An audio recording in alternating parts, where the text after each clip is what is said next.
Прийшли окупанти до нас в Україну, форма новенька, воєнні машини та трохи поплавився їх інвентар. Байрактар,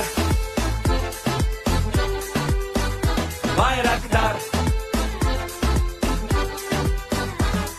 Російські танкісти сховались в кущі, щоб лаптем посьорбати довбані щі, та трохи у чах перегрівся навар. Байрактар, Байрактар. Приперли зі сходу до нас барани для восстановлення великої страни. Найкращий пастух баранячих отар. Байрактар, Байрактар. Їх доводи всяке озброєння різне, потужні ракети, машини залізні, у нас на всі доводи є коментар. Байрактар, Байрактар. Вони захопити хотіли нас зразу, а ми зачаїли на орків образу з російських бандитів, робить примар. Байрактар, Байрактар. Російська поліція справи заводить, там пивцю рашистів ніяк не знаходить, хто винен, що в нашому полі глухар. Байрактар, Байрактар. Веде пропаганду кремлівський урод, слова пропаганди ковтає народ, тепер нове слово знає цар. Байрактар. Байрактар. Байрактар. Байрактар. Байрактар.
Yes. The lead Spring Army sends its regards.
Hello, everyone. I'm the Enforcer, and I'm accompanied by Enforcer Matt. And good evening, folks. It's Enforcer Matt, and welcome back to day 1126 of the War News stream. And today we have very big news that American B-2 bombers are amassing near the Middle East, and it looks like they're getting ready for a pretty big strike. Also, we have news about a Russian-Ukraine partial ceasefire agreement that is a little bit confusing, but we have all the details on the stream. And also, Ukraine's gaining momentum on the front lines, and it is going swell out there in Ukraine. And it's good to see you all once again. And of course, we're going to be covering the past 48 hours of news from around the world, as major developments are occurring both inside of Eastern Europe and the Middle East as of those past 48 hours. We've been able to hear that the United States of America's armed forces appear to be preparing for a military action against the Islamic Republic of Iran, as a record-breaking number, a historic amount of B-2 stealth bombers, totaling 7, nearly 40% of all active U.S. B-2 stealth bombers in the U.S. Air Force, have currently been deployed to the area of Diego Garcia in the middle of the Indian Ocean, within very short striking distance to the Islamic Republic of Iran, as well as other targets of Iranian proxy forces throughout the region. At the exact same time, we've been able to see that the United States of America may have possibly killed the leader of the Yemeni Houthis today, although we have not been able to get exact concrete evidence, picture or video evidence of the leader of the Yemeni Houthis' death. We have not heard any updates or publications proving otherwise, possibly suggesting that the leader has been killed, and there may be a lack of video or picture evidence due to a very small amount of information making it out of Yemeni Houthi-controlled territory, at least as a historical precedent. Meanwhile, the Islamic Republic of Iran is directly threatening global shipping through the area of the Gulf of Oman and the Persian Gulf, as they've unveiled another top-secret underground bunker near to the area of the Strait of Hormuz that houses an incredibly large number of anti-ship missiles, openly threatening global shipping through the area and oil supplies to many countries that rely on Middle Eastern oil, including the United States of America. Meanwhile, the Ukrainian armed forces have been able to conduct a major lightning offensive within the city of Toretsk today, wiping the Russians out of the southern flank of the city, leaving the Russians inside the city with their rear lines threatened with a possible encirclement, and leaving them in an incredibly precarious position in the middle of the already difficult battle that the Russian Federation has been losing up to this point. We have also been able to hear that the Ukrainian armed forces have made ground in limited fronts elsewhere, with small amounts of ground being made in the Pokrovsk front today, as well as the Ukrainian defensive effort holding Chasiv Yar, and not only that, retaking a small amount of ground to one of the northern flanks of the city of Chasiv Yar. We have also been able to see that Ukrainian armed forces have continued to hold their lines defensively, while there has been a significant diplomatic agreement that has been made today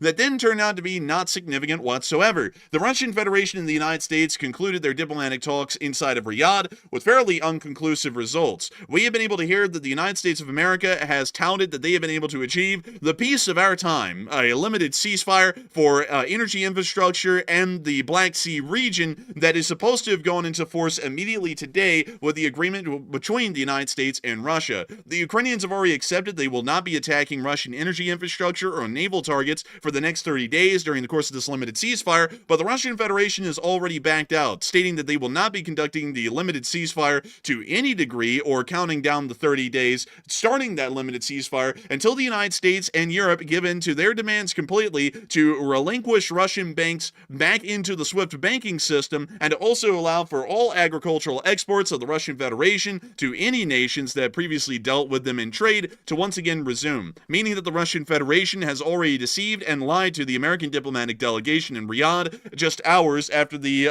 end of the diplomatic talks. Meanwhile, we've also been able to hear that the European Union is demanding that the entirety of the country, or largely the entirety of the European Union, is prepared for a possible war with the Russian Federation, urging citizens to create a 3-day survival kit with all of the vital necessities that they will require, so that way, if a war breaks out with the Russian Federation, the citizenry will be prepared. At the exact same time as the Russian Federation was claiming that they love peace and immediately breaking any kind of a ceasefire, it appears that a major ammunition depot inside the Czech Republic exploded today, possibly due to Russian sabotage by the FSB or operatives working on behalf of the Russian Federation's government. We have also been able to hear that as of today, President Lukashenko has now once again ascended to the title of President of Belarus, the only president in Belarus's entire national history, and he still seems to be the president well into the future. We also have gotten some additional news as well on top of this, but I thought I'd leave the news summary there because there's a lot of it once again today. It is an insanely large amount, about 43 individual incidents or events happening around the world today, and it is once again another very significant day. But still, getting on into our major breaking news first, we are actually going to be moving into Ukraine tonight, as we have been able to hear that the Ukrainian armed forces have conducted a lightning counteroffensive near to the area of the city of Toretsk and have been able to wipe the Russians clean out of the southern flank as of about 24 hours ago.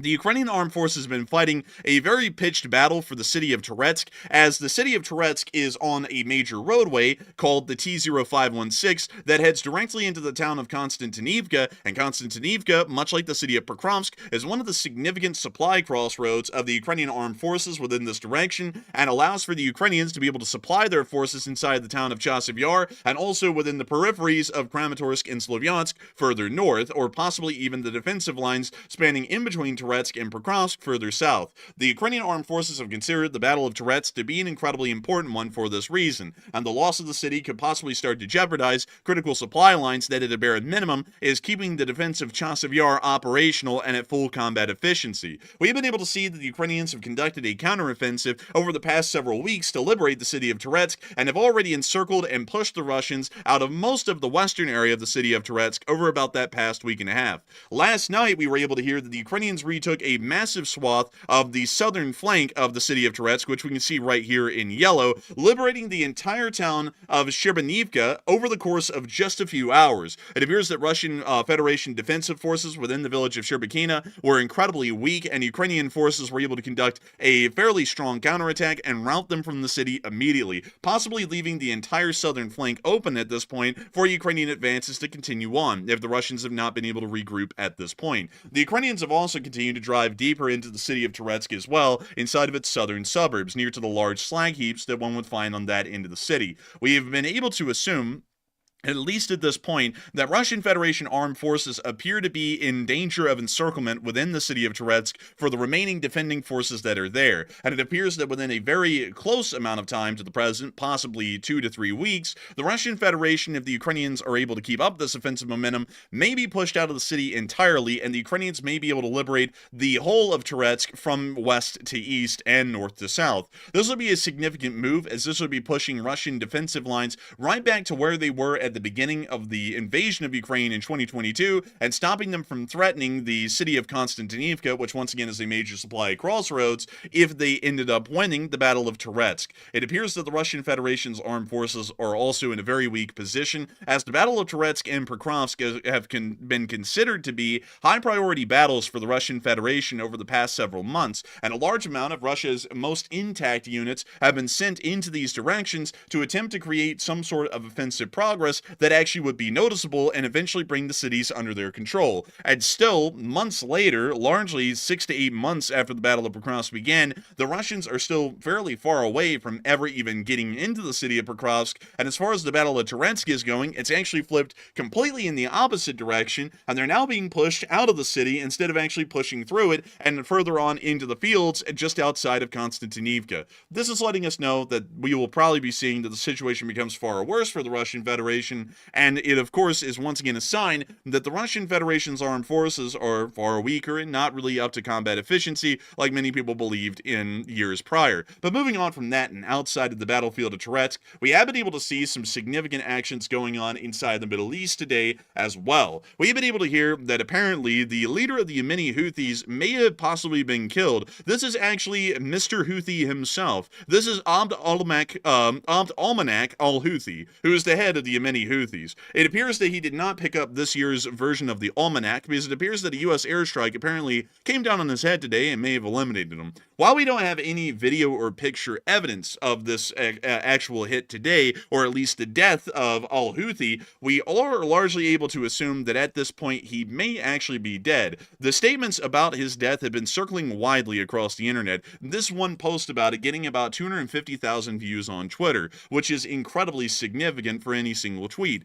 This, considering that the Houthis have a very strong social media presence, would have gotten the eye of al-Houthi if he was alive, and he would have immediately made a statement denying the claim and stating that he was alive, as we've usually seen that leaders like him of terrorist forces that are supported by Iran or any other terrorist forces usually make statements after the fact, almost immediately after the fact, where their death has been announced preemptively on the internet to disprove the claim and show that they are alive. That statement was made about 14 hours ago, that he was killed in a U.S. airstrike, and so far the Yemeni Houthis nor al-Houthi himself have ever come out to deny the claim and prove that it is false, meaning that at this point it's becoming a lot more likely than it was earlier in the day when we made the short war video that al-Houthi may actually have been killed today in an airstrike, and the video and picture evidence means, which we would use to largely corroborate that information, may not be available, at least within this area of Western Yemen. Information that's been coming out of Western Yemen has been incredibly sparse, to be entirely honest with most of y'all. We hardly get anything out of Western Yemen, unless if it's the U.S. Department of Defense through CENTCOM publishing it directly, or if it's the Saudi Arabian government showing their military actions along the northern border of Yemeni Houthi-controlled territory. So for this reason, it's entirely likely that he could have been killed today, but there really is no one on the ground that has the ability to film the kill for us to be able to confirm it here on the channel, or for them to even take pictures at all. So at this moment, there's a little bit of an informational void surrounding what's going on with al-Houthi today, but it appears that at this point, it's decently likely that he may have been killed. Once again, I want to make it clear, it's decently likely he may actually still be alive, but it appears at this point, according to all information that we have, it seems decently likely that he was killed. But moving on out of Western Yemen, it appears that the Islamic Republic of Iran doesn't care if he's alive or dead, but they are still going to push on in their anti-American stance against the United States in the region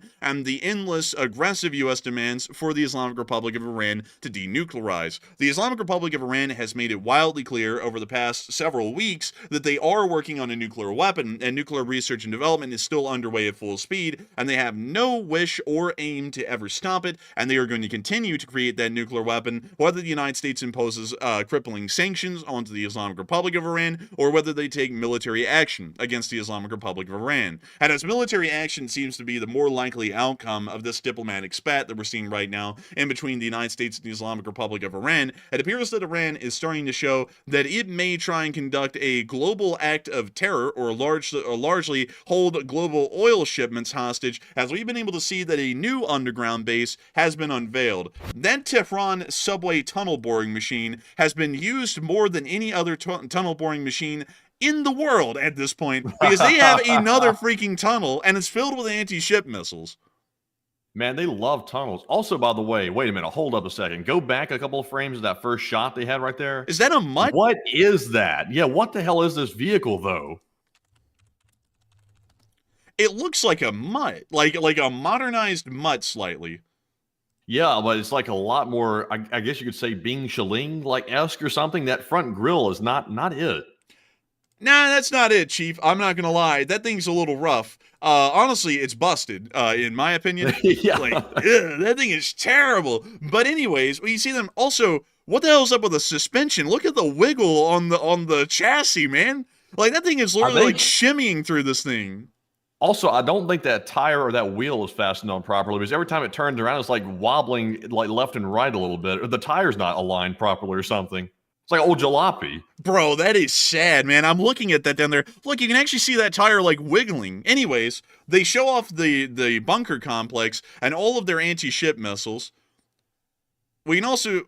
Okay, I was about to say that's really stupid if they took a film of it in the dark where you couldn't even really see what was going on. They flipped on the lights. In Iran, this is a sign of strength to have an actual electrical connection to the power grid. So this is very impressive to the Iranian people. Here in America, we call this standard fare. Every building's connected to electricity, but we can see some vehicles that appear to have the most Bing-shilling version of an anti-ship missile ever seen. It appears to be propelled by some sort of a hobbyist jet motor on the top of the missile's fuselage, and probably is only able to achieve speeds of a couple of 100 miles an hour, making it probably one of the easiest ones to shoot down, and making Iran tonight's big loser. But we can see that they also loaded these into civilian trucks as well, or at least trucks that are disguised to look like a civilian vehicle. So once again, a lot like North Korea, conducting legitimate war crimes on film. When you see them They love doing these tunnels, right, by the way. Like, and also, they don't really have, like, caves or, like, rooms to store stuff in. They just create the big super highway down the middle of the tunnel and start putting stuff on the sides of the super highway. It's like, aren't you supposed to have, like, a little side cave to put that stuff in? Dude, you know what they're doing, man? They were like, wow, we just got done with the Tehran subway. And let me go show you that, the Tehran subway, yeah. Let me go show you this. Wow, we just got done with the Tehran subway here. Wow, very nice. It was great to have that tunnel boring machine. And then the Iranian government came in and said, yes, very nice, but could we use that to make bomb tunnels? And then they were like, I mean, yeah, I guess. And then they just started digging tunnels. Because if you notice, man, like you're saying, there's never any offshoot rooms to this thing. So they're using a tunnel boring machine that was made to use the Tehran metro, which is fairly new. So they just took that tunnel boring machine from Tehran, moved it down to here, and they're using it to create these underground bunkers, because there's never an offshoot room to this thing. It's always just a series of massive tunnels, big enough to fit a double-tracked railway through each of them. It's literally the tunnel boring machine. They're cheap like that. It's really archaic, like, and also very elementary, like really simplistic. Like, they don't have very much capabilities, like you're saying. It's just that really basic boring machine. Also, look at these doofuses. And also, we can see them here riding around the tunnel, getting their spines shaken to death. They're probably getting scoliosis like I have at this point from the shaking of this Jeep as it's moving through the halls. We see them showing off the cheap anti-ship missiles again and some of the boosters. What the hell angle was that, dude? Like, what was going... Okay, so it's a top and bottom view. They split the screen in two. I was about to say, I don't know what even is going on here. Also, I like how they're like, look at all these boosters we have. It's like in America, we build these things like for pennies. Like, they're like, look at it. Oh, we're so proud of it. So there's not even a missile attached to these. I'm not gonna lie, the tunnel system and the video editing is busted. Oh my god, dude. There's no way. Did they just do a Bollywood, like, zoom and zoom out? Look at this. That's a Bollywood zoom in and zoom out right there. And that's cheap. That's cheap. Also, some people are saying this is an AI video. I think this is a legit video. Like, I think it is real, but it looks like so cheesy. It almost looks fake. No, this is a real video. I want to make sure to clear that up for some folks. This is actually a real video. We've seen a large amount of underground bunker complexes like this one before, so it's nothing new. But it is just cheap looking, and like everything looks so overproduced. Oh, you see them riding their bouncy ass Jeep through that hallway, looking at some of the boosters. They love showing off those boosters. I'm not gonna lie, dude. They probably don't have any missiles, rather than the ones we saw at the beginning of the clip, and so the entire thing's filled with boosters that have no rockets to go with them. Yeah, really. Also, you can't forget the obligatory propaganda on the wall. That's as important as the missile. You gotta have pictures of the great leader everywhere. It's the rule. And we'll see them here. Yeah, you see, no one's supposed to even really be in this bunker, mind you. But we have to have posters just in case if you are. And also they have to look like the pictures that you're going to be using at a funeral. Man, honestly, kind of does. Man, honestly, they're already getting ready for the U.S. airstrike. We have gathered here today to mourn the death of Al-Khamenei. Like, it's like, dude, it's probably coming around. Man, I'm not gonna lie. There's a B2 out in the distance that is really sniffing. It's chomping at the bit. Some say it wants to come in and do a fine job. I'm just saying, there's some B2s out there in Diego Garcia that has this place's name on it. And of course, speaking of which, it doesn't appear that the U.S. is taking the Iranians lightly any longer. We really haven't been taking them lightly for a long time, but we're certainly not taking them lightly any longer. The group chat was leaked. We have great information about what's coming around the corner. This actually had nothing to do with the group chat being leaked, by the way, for those of y'all who may be wondering about that. But we were able to hear of some pretty big information that came out recently. There are now 7 B-2 stealth bombers that are currently based out of Diego Garcia. Let me go show y'all Diego Garcia. He sounds like a nice guy, but it's actually an island here with an air base at it. This is largely a jointly operated British-American base within the area of Diego Garcia, and while the British own the island, the base is largely operated by the United States of America. You can actually see a U.S. Air Force C-17 right there on the camera. But most importantly, right now, a decent amount of the tarmac out here is actually filled up with B-2 Spirits, as we've been able to hear that there are about 7 B-2 Spirits in the area of Diego Garcia right now, a part of the 509th Bomb Wing from Whiteman Air Force Base in Missouri, that are based at this airfield. Some people would be thinking, wow, that doesn't really sound like a lot. 7 of them. I mean, you know, like that sounds like a kind of like a small little movement. Well, that's until you find out how many B-2 Spirits are actually in service. Let's go look at the B-2.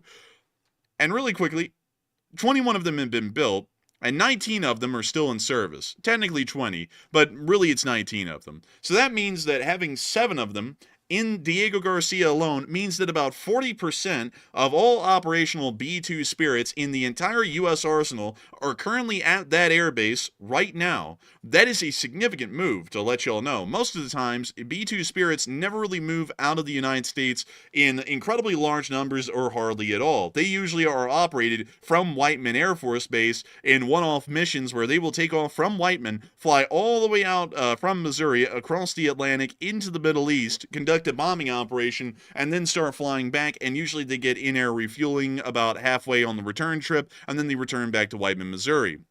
So with that in mind, it is a little interesting to see that they are moving them to Diego Garcia, seemingly so, because the B-2 Spirits in the past have made it quite obvious through a lot of their operations that they can fly all the way to the Middle East and back from their original base at Whiteman Air Force Base. So with this in mind, why have they moved to Diego Garcia? Is it for the Houthis, or is it for the Iranians? And it seems as though a lot of people are believing that it certainly couldn't be for the Houthis. It appears that it's going to be for the Iranians instead. And so, Matthew, what are people thinking about this, and what are you thinking about it as well? Who are the B-2 Spirits intended for, and what is everyone else thinking they're intended for, too? All right, so this is certainly an unprecedented deployment of 7 B-2 bombers to Diego Garcia, and that's a very big event to take place, by the way. So this is a massive escalation by the U.S. forces. So, of course, the Houthis have been being pounded over the last week or so, and it's been a pretty good pounding there in Yemen. They've been taking quite a beating, and they're actually being somewhat resilient to that bombing. But, of course, are these B-2s intended for the Houthis, the Syrians, or the Iranians? And it looks like 28% said the Houthis and 64% said the Iranian regime, and only 2% said the Syrian regime. And honestly, I would say the one option I would rule out right off the bat, the B-2s are definitely not there for the Syrians. That is one option I would say is not really an option. It would be between the Houthis and the Iranians. And honestly, I would say that it's probably intended for the Iranian regime because, of course, like I said, the Houthis have been being bombed quite heavily by just F-15s, and I think that these B-2s are specifically in this large number to go into a war with Iran, and that's a pretty big claim, but I think it is coming. So I'm with the 64%. And Enforcer, what say you? I would have to say I'm with the 64% as well. The movement of B-2 spirits into Diego Garcia is possibly suggesting that they want these B-2 spirits to conduct shorter missions so that way there is a greater rate of pilot turnaround time. There are not a large amount of B-2 Spirit pilots or backup pilots that are available in the U.S. Air Force. And for this reason, the missions, or more so the tempo of B-2 Spirit operations, still has a lot to do with their human component, which are their pilots and co-pilots of these bombers. For this reason, the fact that Diego Garcia is a far closer range to Iran than the Whiteman Air Force Base in Missouri would be, and also due to the fact that this would make the flight durations or mission durations a lot shorter, meaning that pilot turnaround would occur a lot quicker. This is making it incredibly clear to us that it seems as though they are most likely preparing for a high-intensity bombing campaign directly against the Islamic Republic of Iran. If they wanted to conduct these bombing operations against the Houthis, they most likely would conduct a lower-intensity air campaign against them. We would, of course, see that the Houthis have hardly any surface-to-air missile weaponry. They've hardly ever used any if they have it, and they're still not using it currently, which suggests that they have little to no air defense. So the B-2 Spirits wouldn't have to be there working around the clock, largely because of their stealth abilities, to be able to conduct successful strikes on the Houthis. The Navy's already doing that successfully. So that means they're most likely there to be targeted against Iran. And the fact that so many of them have been moved into the area as well is suggesting that it would be a fairly large bombing campaign conducted by the B-2 Spirits alone. On top of that, there are other U.S. armed forces moving into the area, a large number of them, but we won't get into any of those details, and it largely is showing, at least by the amount of forces involved, that they aren't being directed towards the Houthis. It's highly likely that they're being directed towards Iran instead. And another thing that I do want to point out, let me measure the distance as the crow flies from the Diego Garcia Air Base to Iran. So let's say that they're going for the nuclear research facilities at Natanz, which is near to Isfahan. So that is a trip, a one-way of 3,121 miles, meaning that a round trip is around 6,000 miles. So not that long of a trip. It's actually an incredibly long trip, but not that long of a trip to what we're about to show y'all here in a second. So now let's go to Whiteman Air Force Base in Missouri, which is right here. And let me see if I can show y'all a B-2 Spirit. Maybe one's out here on the tarmac somewhere. Nope, doesn't appear so. Most likely in one of these hangars along the tarmac out here, but sadly we can't see them. But beyond that, let's measure from Whiteman Air Force Base all the way out there into the magical land of Natanz in Isfahan. And let's see here. That would be a trip of 7,000 miles. And that's a significant trip. And that's if they take the shortest route. So with that in mind, now let's consider this. The two-way trip from Diego Garcia is still less mileage than a one-way trip from Whiteman Air Force Base to the Islamic Republic of Iran. The only reason that they would move them to Diego Garcia is so that way they could have a higher tempo of air operations against the Islamic Republic once bombing operations begin. So that is largely what I'm thinking at this point, because once again, they don't really need them for the Houthis. This would be overkill, because once again, just to put this out there, Super Hornets operating off of the Harry S. Truman have dealt with the Houthis with relative ease. We've actually not even heard of any air defense activity from the Houthis really ever since the air campaign began. We heard that one F-16 was shot at and one MQ-9 Reaper, but since then we've never heard of any air defense activity from the Houthis, meaning that using a B-2 Spirit against them would be entirely overkill for the large part. It wouldn't really matter, because yeah, a B-2 Spirit's intimidating, but the Houthis are more so being intimidated by the bombs blowing up on their heads and killing swarms of them, instead of it being a cool B-2 Spirit that they'd never even see. It's not like the B-2's flying over them. It's usually dropping a bomb dozens of miles away where you don't even see the B-2 Spirit, much less even hear it.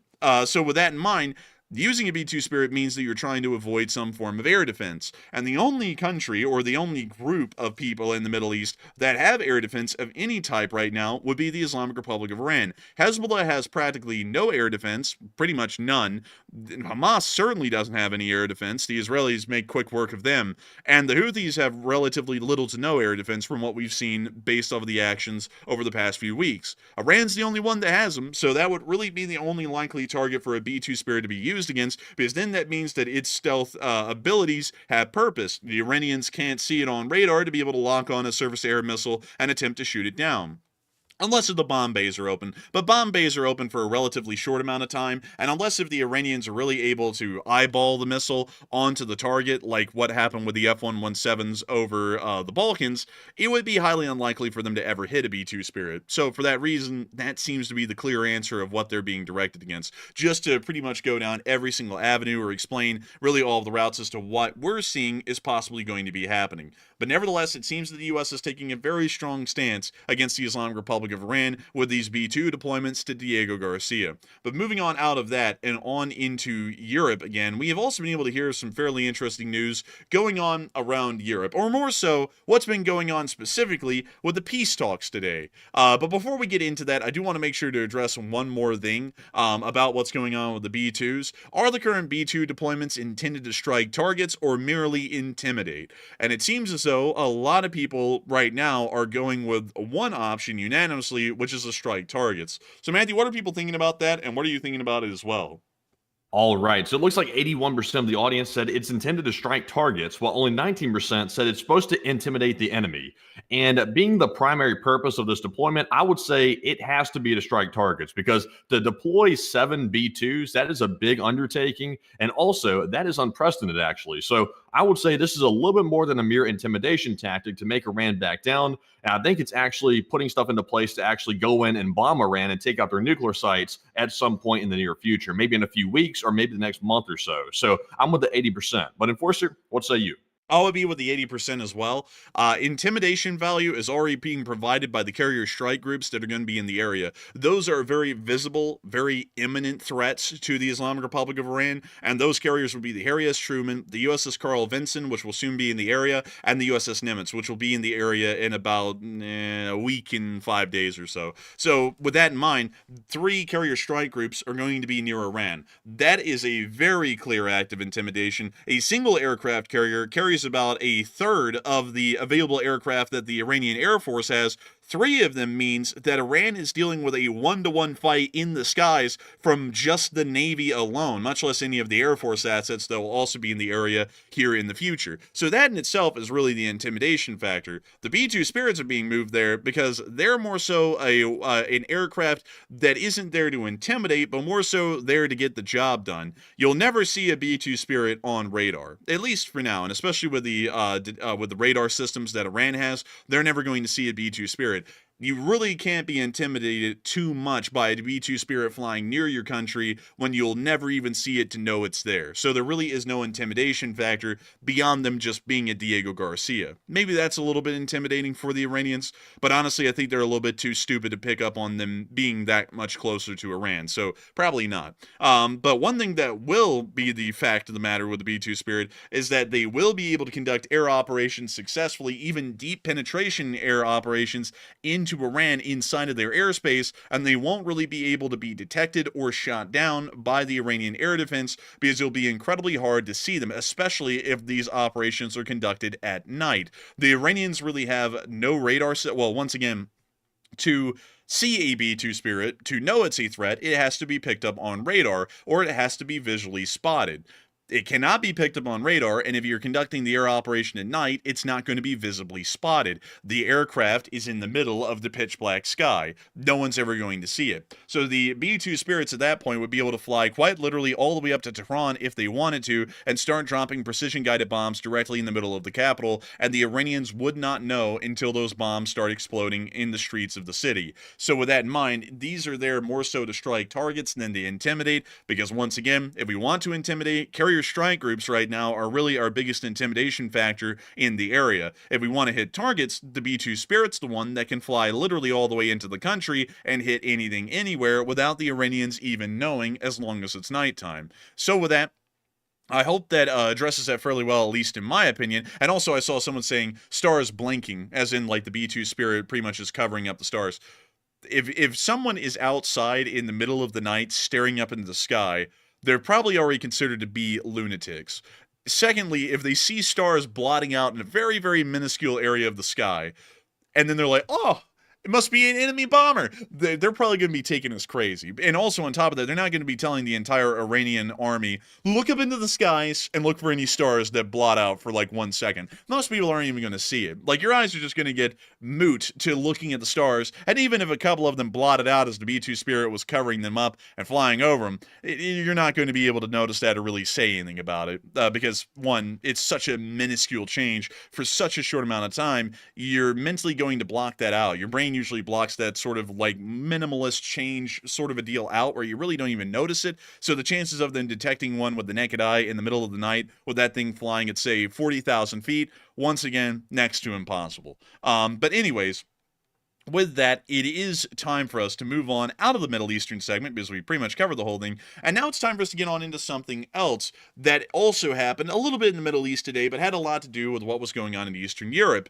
Many of y'all will know that the Russian Federation and the United States of America have conducted a second round of diplomatic talks inside of Riyadh, the capital of Saudi Arabia.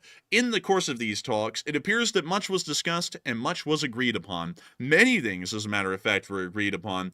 Quite a great deal. The United States of America's delegation came out while everyone's dealing with the major leak that happened from the group chat. The group chat was leaked, but in the middle of the group chat being leaked, the U.S. delegation came out and said that they had a major success. Peace is on the horizon. No more Ukrainians will ever suffer again. We have gotten the deal of a lifetime. Peace in our time. They have told the United States of America publicly that an unconditional energy ceasefire and naval ceasefire in the Black Sea has been established, meaning that for the next 30 days, effective immediately, by the way, no preparation time in the course of a couple of days, it started today at the end of the talks in Riyadh. The Russians and the Ukrainians won't be attacking each other's energy infrastructure, and they won't be attacking any ships at sea in the Black Sea. The U.S. diplomatic delegation celebrated this as a major victory. There was never a victory like it in the history of diplomacy before. It was a great thing, and the Russians and the Americans stated that they were going to have a joint statement come out in Riyadh within several hours of this major news coming out. And then, for some reason, the joint statement was canceled, and no joint statement came out from either side, or both sides at the same time. And one of the senior Russian diplomats, Gregory Karasin, who's one of the head diplomats of the Russian diplomatic delegation, stated, "We are far from a full-fledged solution or agreement on all points, but it seems that such a discussion is timely." Some people may not know diplomatic speak, so I'll share with you all what this means. We didn't agree to squat about nothing, but it's good to just bump our lips because we're buying Russia time. He also added that the negotiations were challenging but useful, while calling for future negotiations to include the United Nations for extra little bit of elbow grease on the United States of America. But most importantly, I'm not going to lie, but challenging but useful sounds like we literally agreed to nothing. But at the same time, it was a good talk, buddy. You know what that sounds like, honestly, to me? It sounds like we're learning what the Americans and the Ukrainians really want, which is going to help us to make sure to alter our attempts at leveraging the situation in later negotiations. That's what it sounds like to me. Like, Yeah. that's exactly what that sounds like. But once again, the Russians don't really seem to be operating in good faith. But we have a ceasefire, and peace is on the horizon. Zelensky stated today that the energy and naval ceasefire went into effect immediately. And he also stated that we won't strike their energy, they won't strike ours, meaning that energy infrastructure is now off the table for Ukrainian attacks. And then right after that, the Russians showed their ass to the whole world, and this is what they said. So let me go and show you all this. This is a recap of the entire ceasefire by Anton Gerashenko. I read it before I made the short war summary today. And in great detail, I'll explain to y'all what this means in summary. It's a decent amount of reading, so I've already read it. I'll just give you all the summary. But if you want to read it more so in specifics, you can go into the link in the description below this stream. Click on our Ukraine war map and go to Moscow. This is the only link from the day in Moscow. You'll be looking for the ones in dark gray. Click on it, and you can go and read the entire summary that Anton Gerashenko made himself. But here is what we have. The Russians didn't agree to nothing. That's pretty much the basic run-of-the-mill of this thing. The Russians have stated that they will not be going into the ceasefire, or they will not be putting the ceasefire into effect on their end until all of the sanctions on SWIFT banking for Russian banks is lifted, and also all agricultural exports from the Russian Federation have their sanctions lifted as well. There was also a couple of other smaller things as well, but those are really the big ones. But the most important one, honestly the craziest one, is that the Russian Federation said that any bank that is involved in any way, shape, or form of transacting money in agricultural trade has to have all of their restrictions on the SWIFT banking system removed.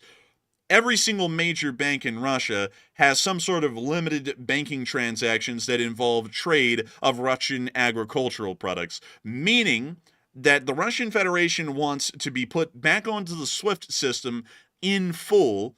And get this, before they ever put the ceasefire into effect. So for now, the Russians... That's kind of interesting, isn't it? Because it sounded like, according to what Putin says, he wants to bring a ceasefire to start ending the war. That's what he's saying. We want to end the war because we love peace. That's what the great dictator Vladimir Putin has said. But at the same time, the one thing he's focused on in negotiations is the financial side of things, which we know is the main way that Russia is getting harmed in this entire war. That is the fastest way to bring Russia down, is by attacking their oil infrastructure and also attacking their banking industry as well. And that is the one thing they're focused on in these talks. It's not actually stopping the fighting. It's actually, let's raise all those sanctions that's been put on us, so that way we can try to recuperate our economy and not collapse, which is the main way we'd lose the war. And let's try to do that first so we can keep the war going. It's so blatantly obvious. Like, I think everybody can see it at this point, except for maybe a handful of people. Yeah, another thing that I want to show y'all here. This is the data from 2019 on Russia's top exports. Their top exports was coal, unspecified commodities, refined petroleum, and crude petroleum. Agricultural products, the first of its category, which is wheat, is number 6. Its value of about $7 billion worth of trade that's conducted globally in wheat sales from the Russian Federation. Agricultural concerns are not really Russia's top priority. The Russians have done a little bit of a fast one, because I think they're understanding that the U.S. diplomatic delegation is practically incompetent, especially due to the group chat leak that happened yesterday. Maybe we'll talk about that a little bit here in a second. But what they're understanding is that the U.S. diplomatic delegation is easily duped, because they're talking to a real estate developer who doesn't really know anything about diplomacy or anything about foreign policy or international affairs. So they made the ceasefire sound like it was about agriculture. But the most important underlying factor in this is that any bank in Russia that is involved in agricultural trade has to be released back loose into the SWIFT system with no restrictions. That was the big thing of this agreement that was made. So what the Russians have done is that they pulled a fast one, actually. They pulled a pretty quick one. Russian banks can now operate on the SWIFT banking system. Y'all know what that means? That means that the Russian Federation can just start pulling loans out of the ether from wherever to be able to continue to finance the war. That's why the SWIFT banking system is so important to them, and that's why they want every single bank to pretty much have their SWIFT restrictions lifted off of them for practically nothing, is because of that reason. So what we have done is we've said, we will stop the Ukrainians from obliterating your oil infrastructure. In return, y'all will stop attacking the Ukrainians and their critical energy infrastructure, which the honest truth is that very few Russian attacks have any high efficiency rating in attacking Ukrainian energy infrastructure, at least over the past year, meaning that the ceasefire really only benefits the Russians. And in exchange for the Russians benefiting themselves by agreeing to this energy ceasefire, the Black Sea has really no importance to anything right now. There's hardly anything happening down there. In exchange for the energy ceasefire, which is really in Russia's favor right now, the Russians are going to have their banks released back into the SWIFT banking system with no restrictions whatsoever, which pretty much allows Russia to start pulling loans out of their ass to be able to finance anything that they need to keep the war going on their end. So what the Russians have done today is that they played the U.S. delegation again, and now they're saying, we're not even going to end the fighting or the ceasefire until we are winning on the financial front and the SWIFT banking system is put back in full for the Russian Federation. Then and only then will we actually start counting down the 30-day ceasefire starting right then. Meaning that the Russians played us like fools, and then they're not even going to agree to the ceasefire at all, even when it was supposed to go into effective immediately, which was today. So it's actually really not in effect right now, because it sounds like Zelensky said it's in effect, the U.S. says it's in effect, but at the same time, Russia says that they're going to wait until some conditions are met and let's start honoring it. So, have they attacked any energy infrastructure since the talks occurred, or has that not happened yet? Well, they blew the hell out of Kryvyi Rih, but I don't think they hit any energy infrastructure in it, so it doesn't look like they violated the ceasefire as of right now, but give it a couple of days and we're probably going to see that they'll hit energy infrastructure as a threat to the West, that you better put the banks back on the SWIFT banking system, Blia, or there's going to be more suffering in Ukraine because the ceasefire isn't in effect until then. They just keep playing games. The Russians just keep playing the U.S. for a fool, and the U.S., at least as far as the diplomatic side of things is concerned, is so inept. They just keep being played for a fool. It's really honestly kind of confusing, actually, because with the Russians releasing their own statement, the Ukrainians released their own statement, and also the U.S. released their side of things, you have three different parties saying something different to a different varying degree. The U.S. and Ukraine seem to be on the same page, but Russia is really not on the same page.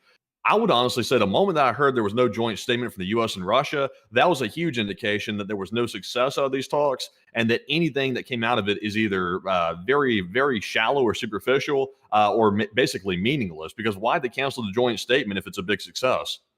They canceled the joint statement because the Russians didn't agree to anything in reality beyond pretty much having the U.S. force Ukraine to hold up their end of the bargain that the Russians never had a hope in hell of upholding because they didn't want to. That's pretty much what they did. That's why there was no joint statement. This is just... It's just insanity to me at this point that we keep playing these stupid games with the Russians, because we said... I want to remind everyone of this. Zelensky came to the United States as a representative of the state of Ukraine. He met with the Congress, he met with the president, the vice president, and pretty much the Secretary of State and the Secretary of Defense sat there and ambushed Zelensky and gave him a good shellacking in the White House and said that he didn't want peace. So then they sat there and pulled his arm behind his back and nearly broke it. And then the Ukrainians said, okay, we'll agree to present the Russians with an unconditional, no precondition ceasefire.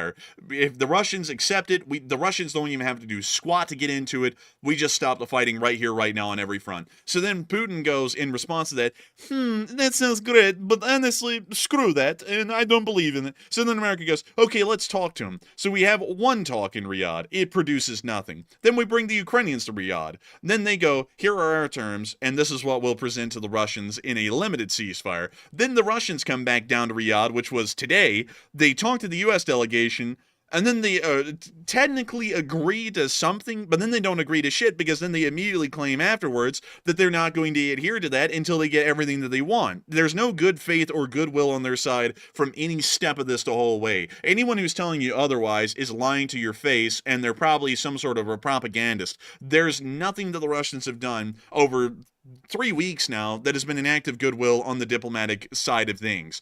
And I think at this point, it should be fairly obvious to any U.S. negotiator or any U.S. diplomat that the Russians are playing us for clowns, and we need to stop the diplomatic talks with them, and we need to continue to support the Ukrainians and let them bomb the Russians into submission until eventually the economy is buckling in Russia and they have no choice but to come to the diplomatic negotiating table and actually treat it seriously. Because the Russians want to act like kids, we're going to knock them around like little spoiled brats, and then they will come to the negotiating table once they've had enough sense knocked into them. That's why the war has kept on going for 3 years, and at this point it has to keep going until they eventually get some sense knocked into them and then come to a negotiating table on actual reasonable terms instead of acting like the ass that they are right now. But beyond that, a lot of people have been talking about this 30-day energy and Black Sea ceasefire between Russia and Ukraine. And a lot of people have been throwing in their thoughts. Also, Matthew, are you still there?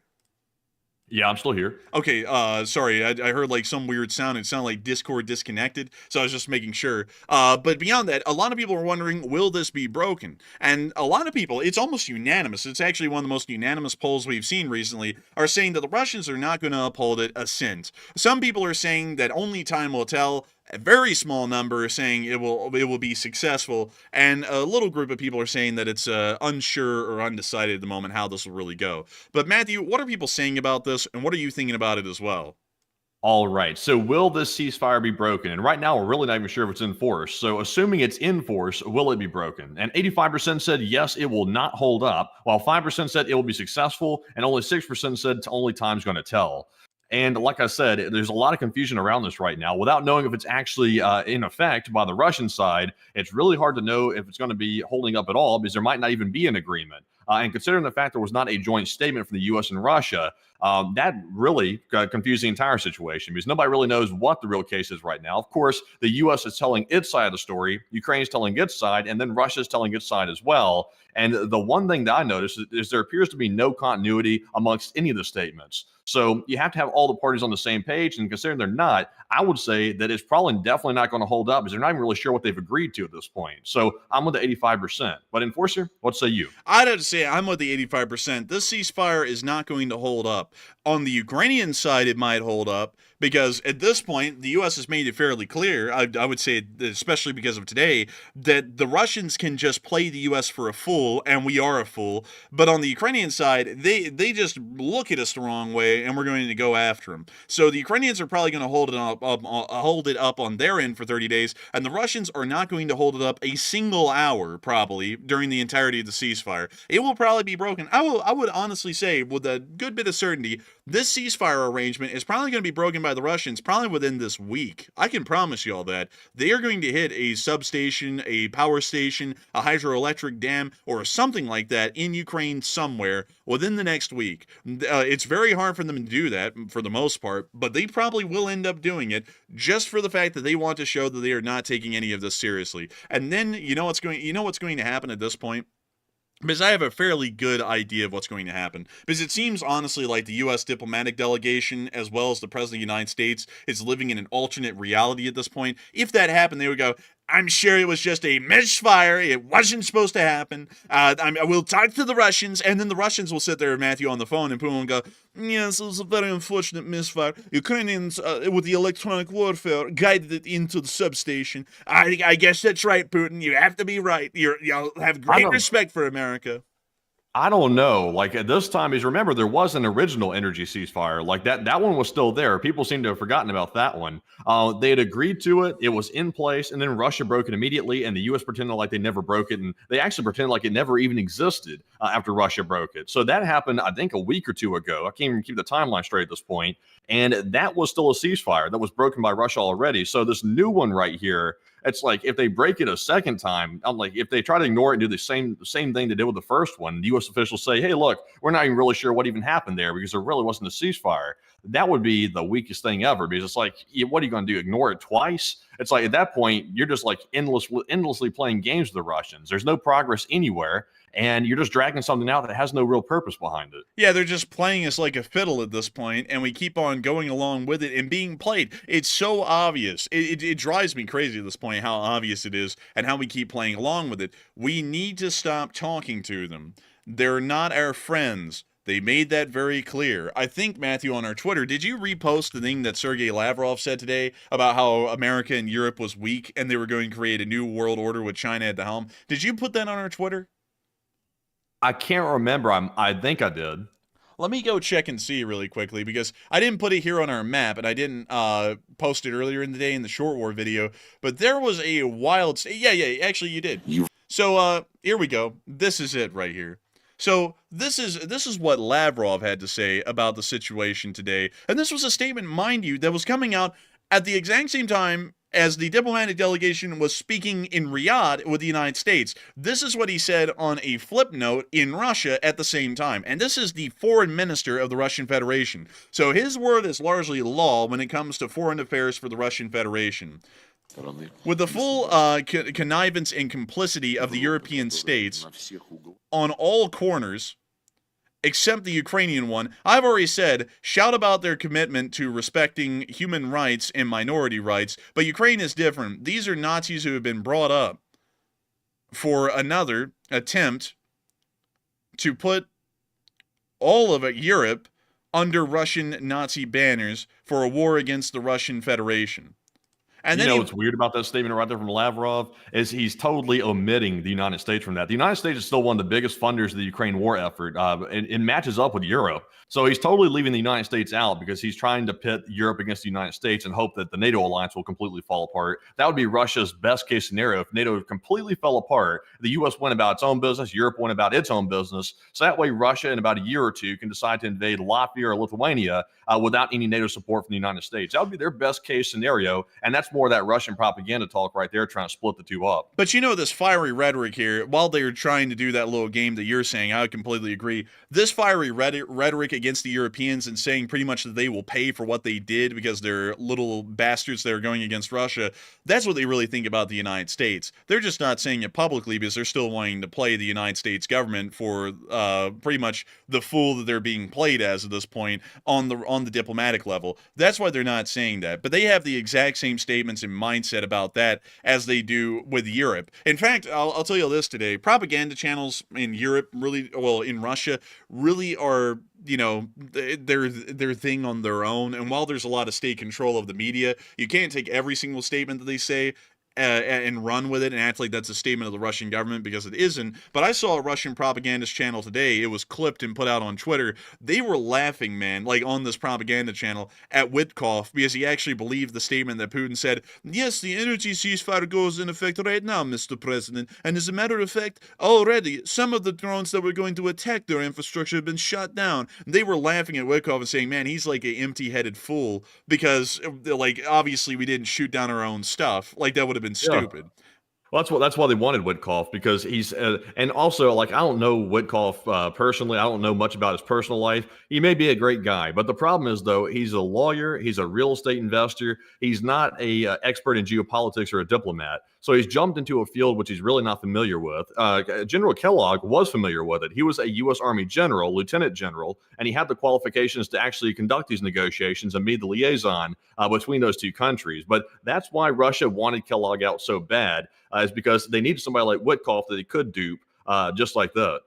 Exactly. And they are playing Witkoff as a clown at this point. Like, they really are. And they can tell him anything, he'll run with it. He doesn't even contradict it or have his own thoughts. They can tell him, actually, it's Ukraine that invaded us. And Witkoff at this point will probably come out and go, yes, it is Ukraine that invaded Russia, because they have told him all kinds of stuff already in the current negotiations that have been going on. And he'll come out afterwards and he'll just say exactly what they said at face value, like it's facts, like they don't have their own side to things, like they're twisting the story. It's insane. But anyways, moving on from that, it is time for us to get on into some of the larger European news that we had tonight, and also a little bit of what's going on economically in Russia. We got a little tremor from that in Beijing today, funnily enough. But before we get into all of this news inside of Eastern Europe, and there is a lot of it, and also in Western Europe as well, I want to make sure that we grab a couple of questions before we get into it. And so, Matthew, what do we got?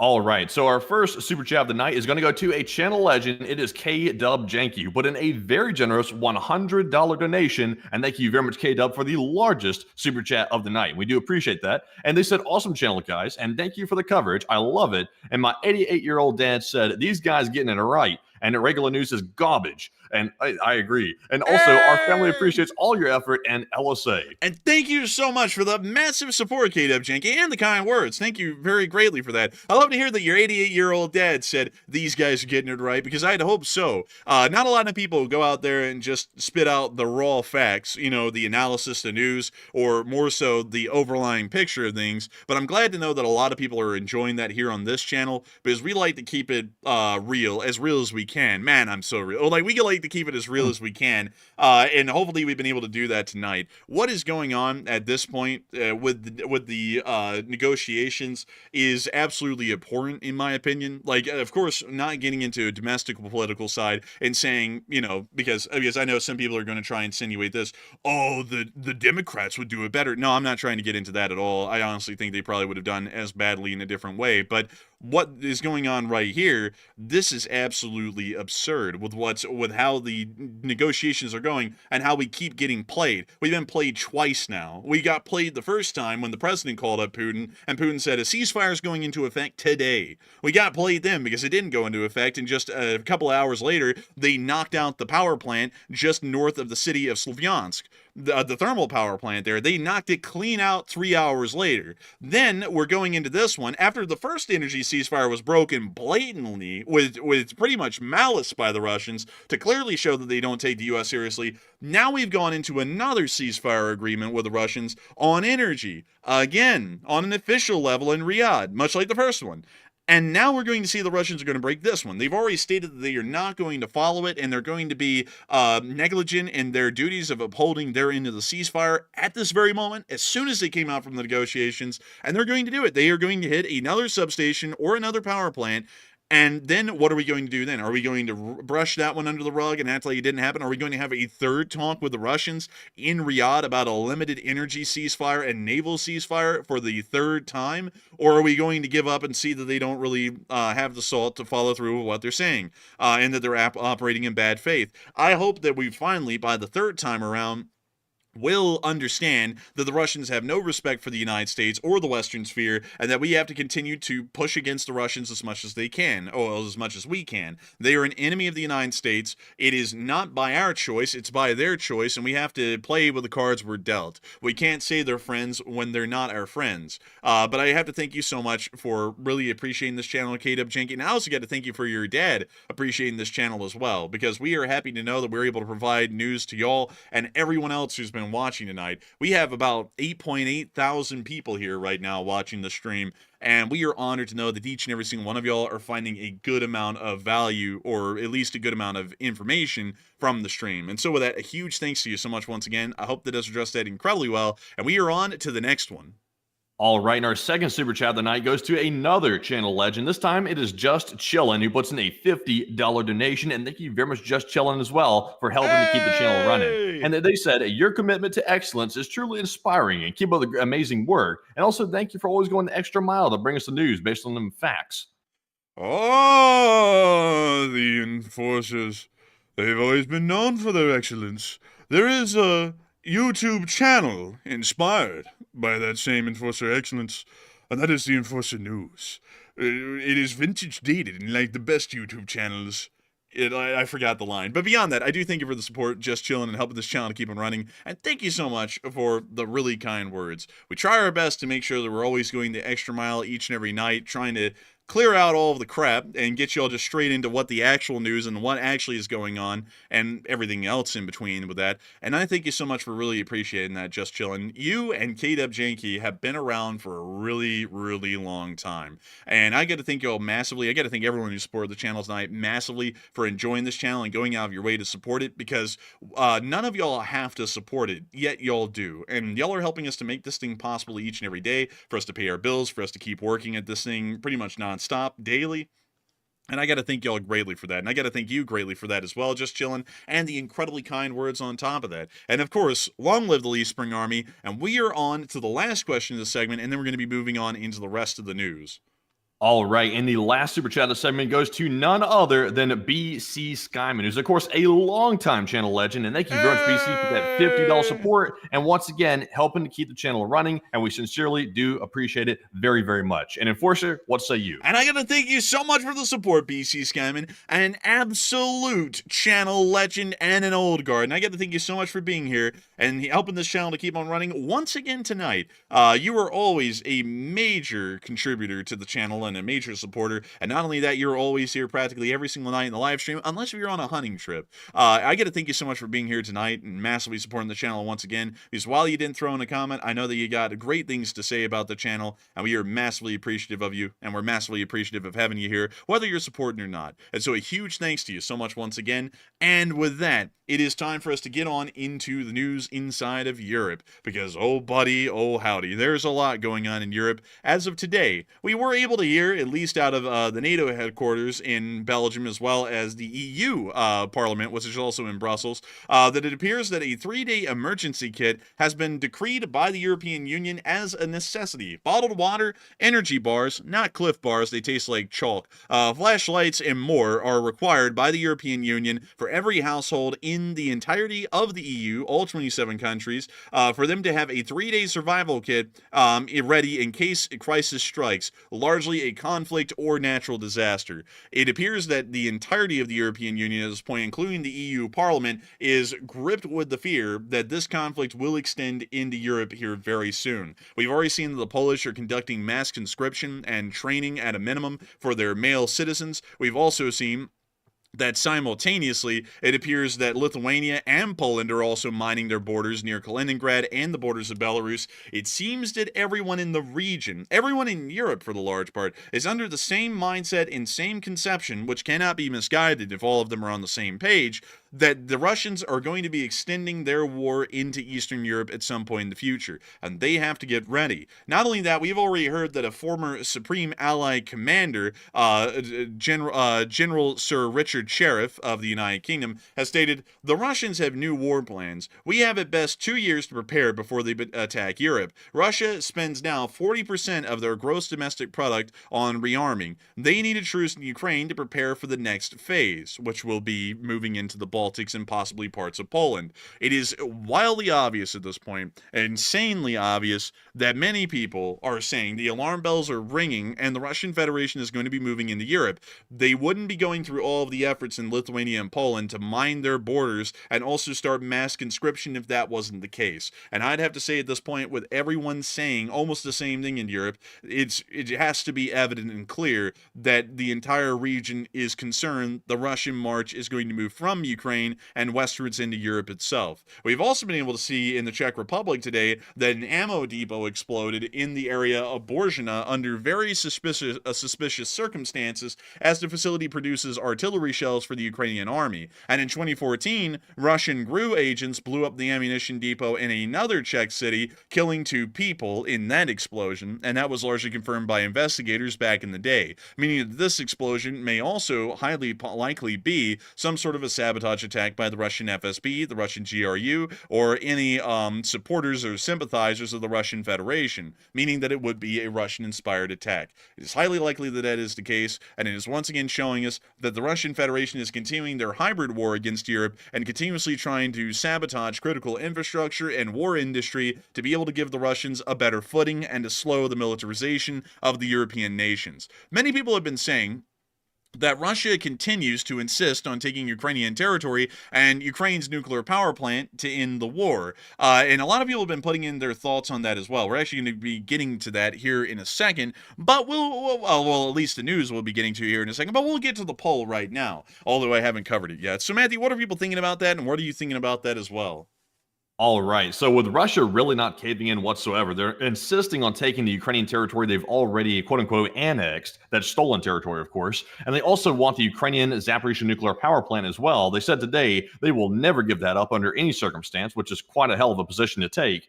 So what are your thoughts? 52% said the war will be many, many more years, while 28% said Putin must go for the war to end, and 15% said the war will end within a year.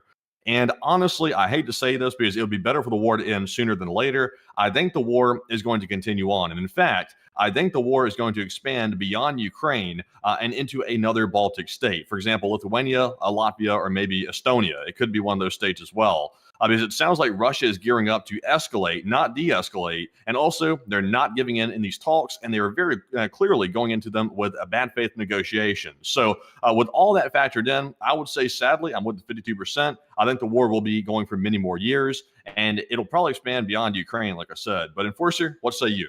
I'd have to say in my opinion, the war is probably going to last many more years, and it most likely will also expand into Eastern Europe as well, much like Matthew's saying. Everyone in the region is terrified, not without reason, that the Russian Federation is going to invade them next, especially any country that is bordering Kaliningrad or the Russian Federation's border directly. That's clearly showing us that they have intelligence and information that's made it quite obvious that the Russian Federation is going to be moving into Europe. Putin has said it very clearly. Anyone who says that he is not is lying. That he wants to expand the Russian Federation back into the Baltics and Poland because that is theirs and it's not ours. They've made that very clear over 10 years. They are going to be doing that. They are going to be expanding the war. And not only that, the Russian Federation continues to be hardline on any single point where we could see that maybe they would find some common ground with the West to be able to end the war. The war is going to keep going on for quite some time at this point. Also, another thing that I want to put out there, because this is something that I always see people saying, and this is something that I just find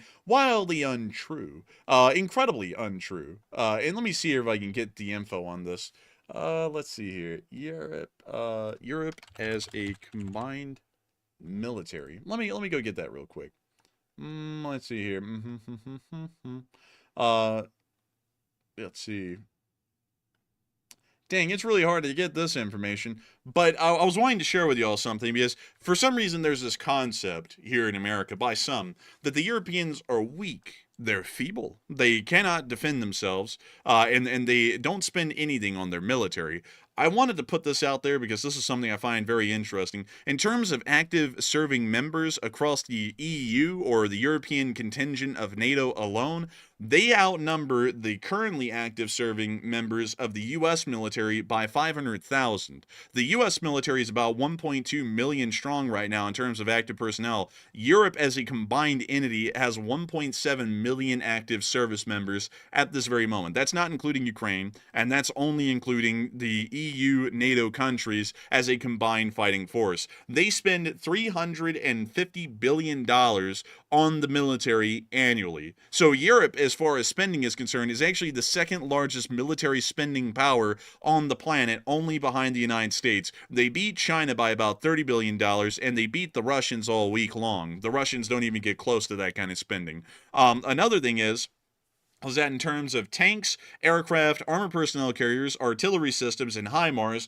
there are really no countries that actually beat them rather than the United States. As a matter of fact, the United States actually is beat out by Europe in armored personnel carrier and infantry fighting vehicle numbers. The Europeans have more infantry fighting vehicles in service that are operational right now than any other country on the planet. So, as far as it goes militarily, Europe isn't really slacking. The problem is that people sit there and look at Europe as individual countries, which I find a little bit stupid at this point, because the way Europe operates under NATO or the European Union, they largely do not operate as individual states any longer. They almost operate as a large collective confederation of states that have banded together for their own common defense and economic purposes. These states still hold a lot of power over their own autonomy, but largely they are all unified on the topics that matter, which are defense and economics.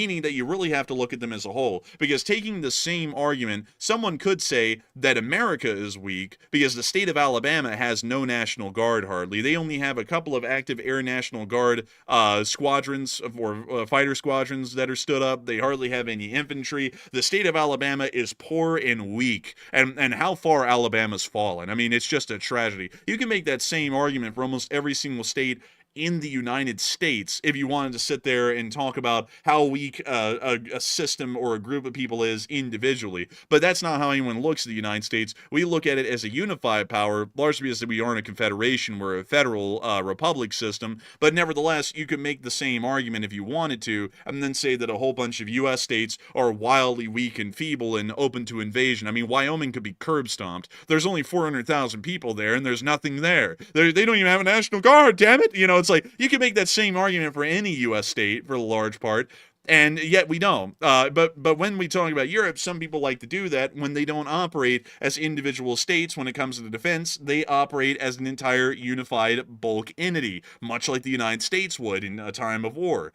And with that in mind, they are the second largest military power on Earth. They beat the Chinese and the Russians by pretty handy margins in most metrics. But anyways, Moving on from that and on into Belarus, we did get to hear of amazing news. We would like to congratulate the new president of the Republic of Belarus, Alexander Lukashenko, for winning the election. Lukashenko, man, it's Lukashenko again. I'll tell you what, is it Lukashenko or Lukashenko? It depends. If you want to call him a bitch, it's Lukashenko. If he's just a Lukashenko. If he's a little shit, it's Lukashenko. Like, it really depends on which one. But anyways, here he is taking the ascension to president again, and that gut's getting bigger. Every single time that he wins an election for president, his waistline gets about 3 inches bigger. But anyways.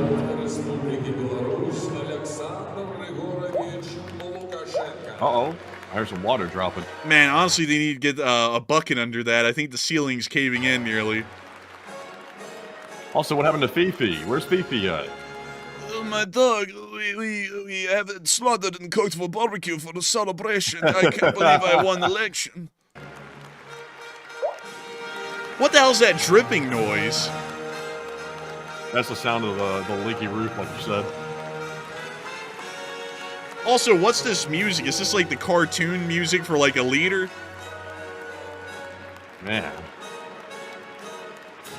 He's coming in like Ratatouille.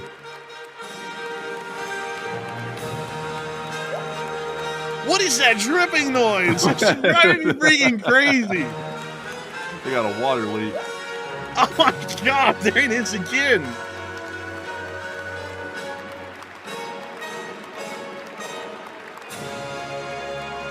Man, Lukashenko, that's why Lukashenko was walking funny at the start, man. That's not dripping water, that's his pants dripping. He's like, man, I'm lactose intolerant and that cheeseburger got me dripping. Like, that's why he's walking like this, look. That's why he's walking like that. Now it makes sense. Man, he really does walk lopsided or something.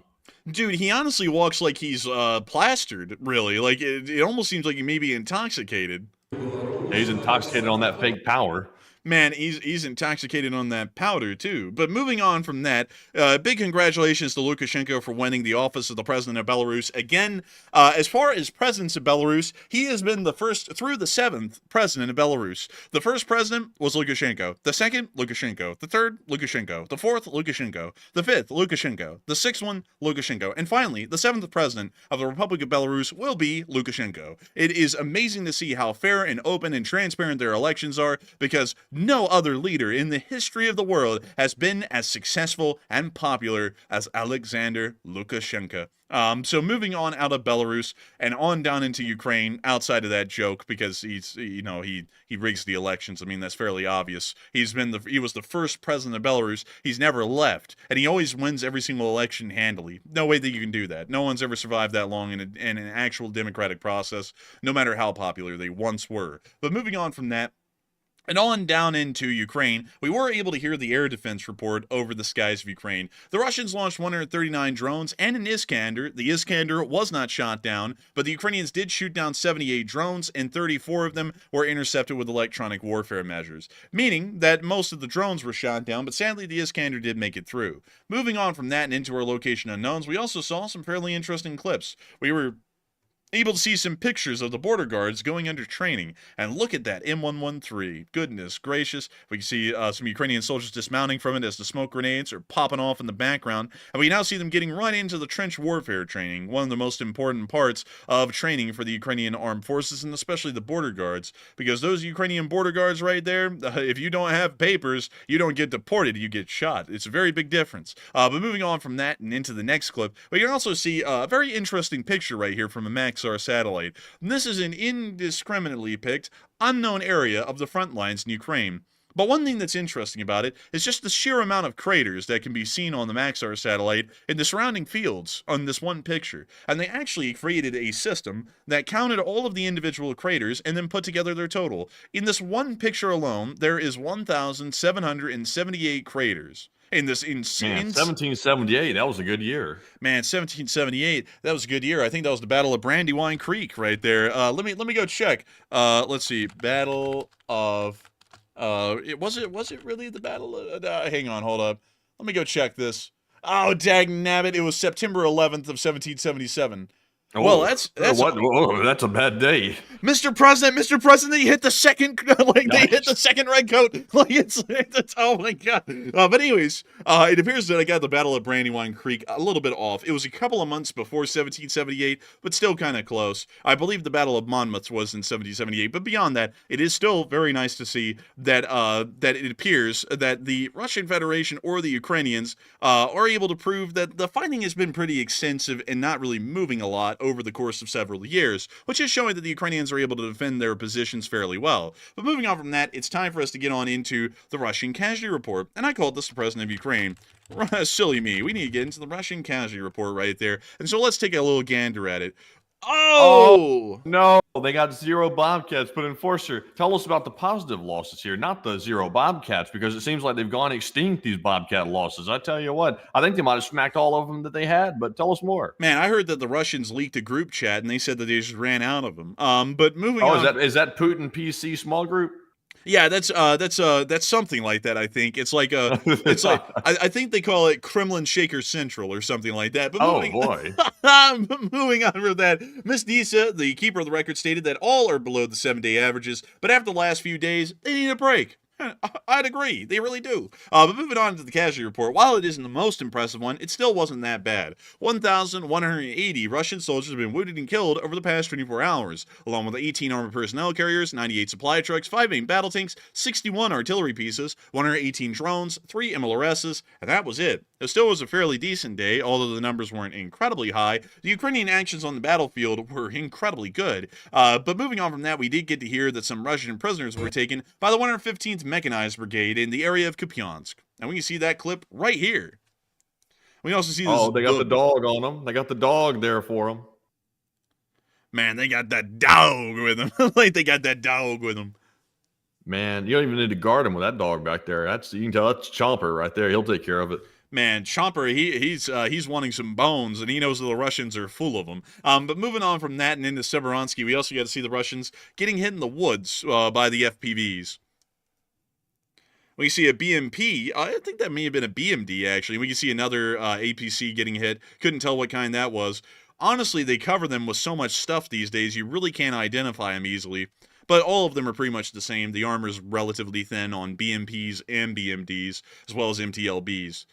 Practically the same armor values on all of them, so any one of them will get knocked out by the FPV all the same. Though we can see them just obliterating Russian positions inside the forest. Look at that smoke ring going up, too. That was crazy. Man, the Russians vape, we get it. And we could see them cooking down there in the trees. But that was no barbecue. But still, very nice to see them knocking out Russian forces in the tree line. So far, the front line in this area hasn't moved in weeks. So it appears that the Ukrainians are still conducting a successful defense. But moving on from that and down towards the general Bakhmut/Chasiv Yar front, we were able to see the 225th fighting vehicles. And buddy, oh howdy, were they good looking. Here's a couple of M2 Bradleys out there on the field. You know what? You thought those were nice. Check these out. BMP-1 TSs. These are the BMP-1s that were outfitted with the BTR-4 turrets. And also additional add-ons for anti-tank guided missiles as well. Although it doesn't appear that any of these are outfitted with them, that 30mm autocannon does pack a pretty decent punch. Really cool to see the vehicles of the 225th out there near the battlefield. And of course, good to know that they have a wide variety of good armored personnel carriers and infantry fighting vehicles to work with. Moving on down into Chasiv Yar, we also got to see the Russian Federation getting hit around Chasiv Yar, and getting hit pretty badly. We see right there a Brem. This is a recovery vehicle or an engineering vehicle of the Russians, getting its rear end blown out. That sounded very badly. I was trying to not make that sound badly, and that still came out badly. But we can see it getting hit pretty prolifically. That was a bad night at Taco Bell for that piece of equipment. Man, a horrific night at Taco Bell. Some would say it needs Pepto-Bismol. Oh, I'm telling you, those toilets is like a war crime. I gotta tell you, people have been looking at those Russian tanks, and they've been going, wow, those things are terrible. And I gotta tell you that the Russians said that they were the best in the world, and I gotta believe that they truly are the greatest. You gotta look at them and go, wow, no tank blows up a turret higher in the sky than a Russian tank. Guess we'll have to say that it is Ivan and his men, and they're getting pounded up there on that tank, but they're still surviving. Some say the Russians are so intelligent that you have to watch out because they said that they have to go steal the Ukrainian scientists to keep the nukes running. It's just it's an intelligent group of people. You know, I've always been told, never believed it. How do you know that a Russian is lying? His lips are moving. And I got to tell you that that's entirely true these days. Just look at the diplomatic delegation. Look at Mike Waltz waltzing around. The Russians taking him on a dance. They're dancing him directly into a pit. Really sad. We're going to call him Waltzing Mike. Waltzing Mike, everyone. Terrible guy. I said, when we showed up to the delegation, I said, this Russian negotiator, how can you not like him? He's a winner. He's clearly a very, very well-built horse steed. He's built for racing. I mean, look at him. He's a winner. I mean, I would bet on him. I got to tell you, I was sitting there dogging the waltz, and I thought that he already wasn't that good at negotiations, not that great of a guy, but he leaked the group chat that was on an uncertified platform to carry classified information. The DOD already put out a statement a couple of weeks ago. Actually, it was a couple of months ago, in all honesty, a little bit before our time, but they said that that was not supposed to be a system that was used, and then he added the chief editor of The Atlantic into the group chat. The group chat was leaked. It was a very sad day, but Waltz, he's a Waltzing Mike's what we call him. Not a great guy. Doesn't really have the national security thing down pat, and he's the national security advisor. Doesn't make a lot of sense. He leaked national security secrets to the public, put in the chief editor into the group chat, and then we call him the national security advisor. Doesn't really make a lot of sense. His ratings are honestly terrible. We will have to get rid of him. We'll get rid of him like no other. We will probably bring in someone else. Maybe Steve Bannon. Maybe. I don't know. No wishes, no guarantees there. But anyways, moving on from that and into Chasivyar, we did also get to see a little bit further down that the Russians are losing ground. And we were able to see that a small village was retaken by the Ukrainians. It wasn't really the biggest move, to be entirely honest, but it was still an interesting one beyond that. But moving on from that and out of that area, it is time for us to get on down into Toretsk, because while the Ukrainians were obliterating the southern flank of the Russian defense, we also got to see that the Ukrainians were dropping some munitions down on the Russians in the middle of the city. Oh, they got a little bit of a techno sound effects going on here. We'll mute that just in case those aren't copyright free. We now see them starting to show. They have the digital screen. It's showing you something here. Look at that in Toretsk. What do you got, Toretsk or something? Man, I'm telling you. It looks like this building right here is being smoked out like a beehive. And we can see the Ukrainians coming on in. The Russians are in this commie block over here. They're kind of used to that. Oh, look, there's a little truck moving on the ground. Oh, look, it's coming on in. Man, you know, I heard that the Russians, they say that the Russians are chickens, and I think that the Ukrainian APC here is coming in with the 7 herbs and spices to really make these chickens, pop. You see, this assault bravery right here is too much for the Russian mind to handle. They're not prepared for this because they would never do something like this on their own, so they're on the back foot. And we can see them here bringing up the charge. Just to explain really quickly, this guy right here, he's practically a modern-day version of a pétardier, which is a guy who carries an explosive right up to the walls of a castle, puts it on it, and then it blows up, destroying the wall. That's what this guy pretty much is in the modern form. He's got a satchel of TM62 anti-tank mines that are all rigged together to blow. They're connected to a fuse. He lights the fuse, he'll throw it in the building, and here in a little bit, we'll probably see that all the foundations, or the supporting columns, will give way, and the building will collapse wherever he throws in that charge. Right now, we can see that the Ukrainian APC it actually looks like it's a Humvee with a machine gun basket, but it's laying down suppressing fire to keep the Russians at bay. We can see that the pétardier threw the charge into the building. I don't know why I say that with a New York accent, but he's running back into the Humvee. He's getting in. Honestly, super dangerous mission, by the way. Like, this is freaking risky as hell. Like, honestly, I'm not sure too many militaries would actually find this to be something that would be something they would really, like, do on a regular basis, because it's so damn dangerous. Yeah, honestly, these missions are wildly dangerous. Usually the job that these guys are doing was considered one of the most dangerous jobs historically in warfare. But we can now see here in a second, this building's about to go. And he's second now. the charge will go, and there went the charge, and the whole building comes down exactly where that charge was thrown in. A really impressive kind of a thing. So now the Russians are either stuck on this part of the building or the other side of the building, and they're not able to get out, and some of them may have been buried in the rubble. Call those Russians Barney Rubble because they're going to work. Man, call them Barney Rubble because they're gonna be, they're gonna be hurting a little bit. Ooh, ooh, isn't that how that guy laughed? Oh my lord! Hey, Fred. I don't think he laughed like that. That sounded like he had like a black lung from smoking or something. He's like, "Hey, Fred." Hey, Fred. Hey, Fred. It's just like that wheezing and stuff. But moving on down into Pokrovsk, we also got to see the Ukrainians conducting evacuations of civilians, considering that the city is so close to the front line. We now see them getting out here. This is the National Police of Ukraine that are conducting these evacuations. Today, they're evacuating civilians. Tomorrow, they're going to be evacuating Russian souls from their bodies. That's just how the National Police of Ukraine works these days. This is an oddly clean street for all this destruction, like on each side of the road. It really is, actually.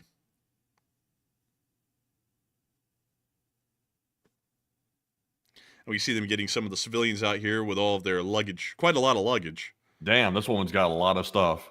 Man, she said, I have a couple of things. And they go in there like, oh my God, it's the whole house. Like they're going to be moving the furniture out with them and everything. I like they're moving a chair. Or I think she used that to get out of the house. Never mind. But yeah, they're packing a ton of stuff in the back of these vans.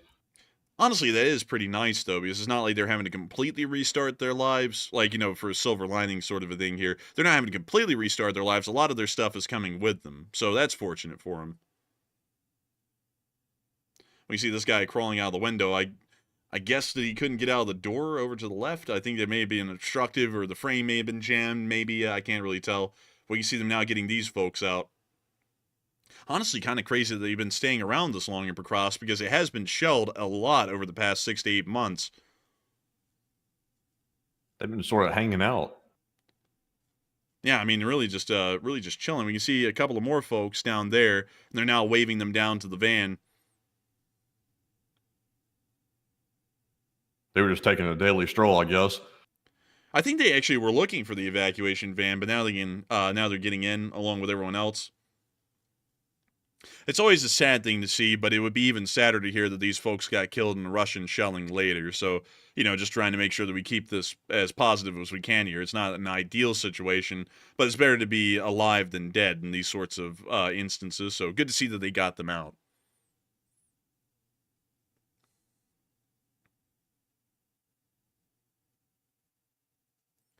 We now see them, it looks like they were putting them in a minibus, possibly, to take them even further on to another city where they may have relatives. We now see one of the Ukrainian police officers talking about the evacuations and what they're being conducted as.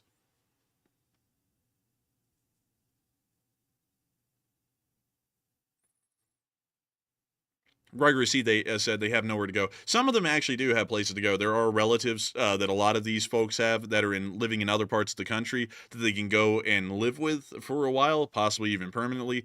But once again, it's not the greatest of situations, but luckily they are getting out of there with their lives and a decent amount of their property, because others make it out not even with their lives. They make it out in a pine box and get buried in the cemetery outside the city. So, a sad thing, but still not the worst thing that could happen. So very nice to see that the Ukrainian police are doing their part in helping these people to get out of there while they still can. Moving on from that, now to down to Velika Novosilka, we were able to see that the Ukrainian drones were hitting Russian columns in this area heavily, as the 110th Brigade, now relocated from the Avdiivka front and the Pokrovsk front down to Velika Novosilka, are one of the main brigades conducting the defense of the Velika Novosilka area.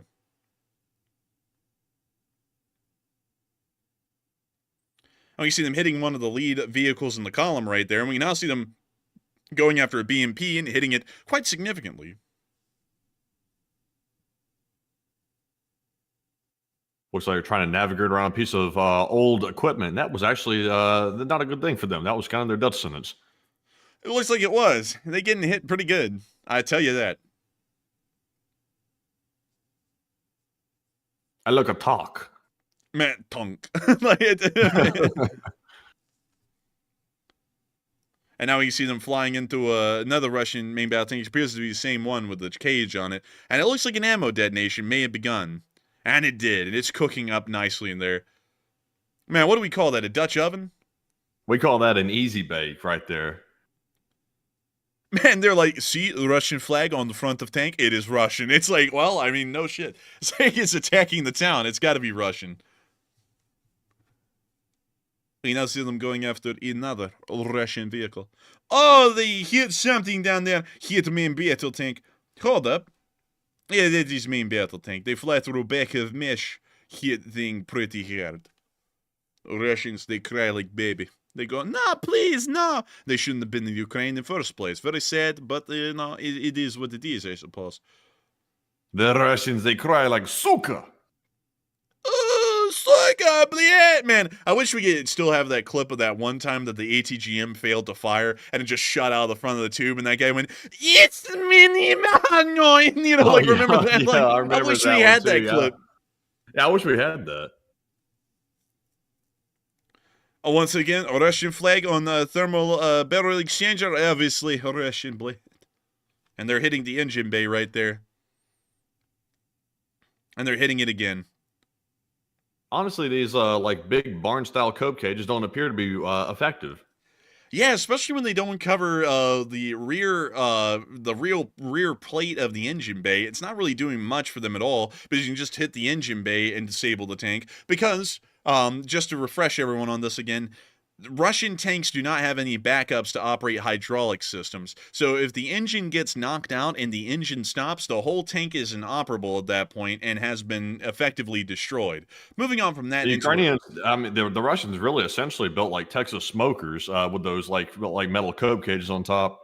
Man, they really did. And with the ammo right below it, like perfectly laid out like charcoal briquettes. We cooking today. but anyways, when you see the Russian APCs getting targeted once more down in the area of Velika, Novosokha. I don't know why I've had such a hard time talking tonight. I usually don't have a stammer, but for some reason tonight I feel like I do. Hopefully it's not showing through too much.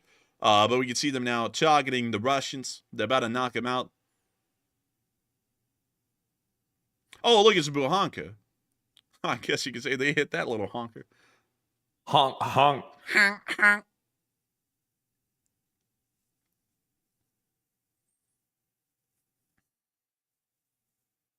Now you see a little Russian vehicle cooking down there. Cooking very nicely. Whoa. Look at that boiler. Whoa, look at this outro. Whoa, look at that smoker. But anyways, moving on from that and out of the Velika Novosokha area, it's now time for us to move on all the way down and into the area of Kafkaskaya, outside of Kropotkin, where we were able to see that the pipeline is still burning. There's the pipeline over there. Oh. It's still burning. This is terrible for them. Also, why'd they add spikes to the perimeter of that oil tank right there? Your usual crocodile head. You know, they go up there with a straw, try and suck the oil out of the thing. You know, you got to stop them. You know that there's a certain component to crocodile that actually is stored in these depots in volume. You know that, right? I would assume it's like petroleum or something like that, kind of like these other like substances that people like to do. Yeah, it's gasoline actually, like just straight up like car gas. Yeah. That's probably why it eats your skin off. But yeah, you'd see those spikes right there on the edge of that oil tank. You'd think that the Russians have a pterodactyl problem or something they were trying to ward off, but I don't really know what those are for.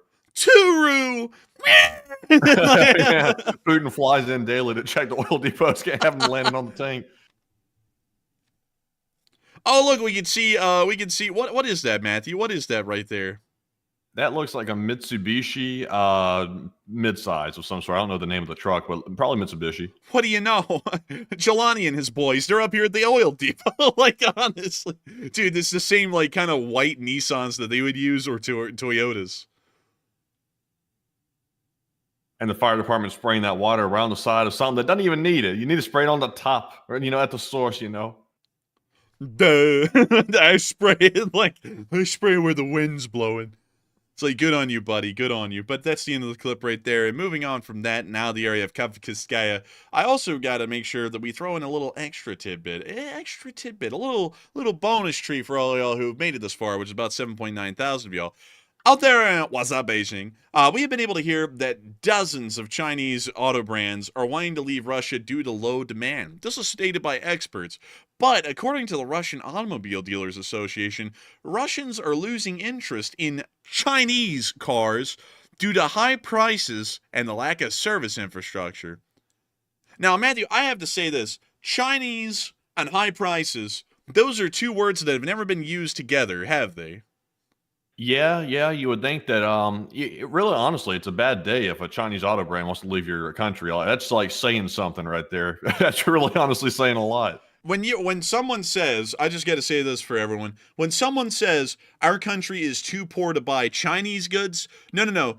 Well, actually, when you say Chinese goods are too expensive for us to buy, that doesn't mean that their goods are overpriced. That means that you're insanely poor. And that's what we're getting from this, is that you cannot say that a Chinese car is highly priced. Have y'all seen a Chinese car at all, an electric car or a diesel? They are terrible in quality. Like, let me go see if I can go find y'all one.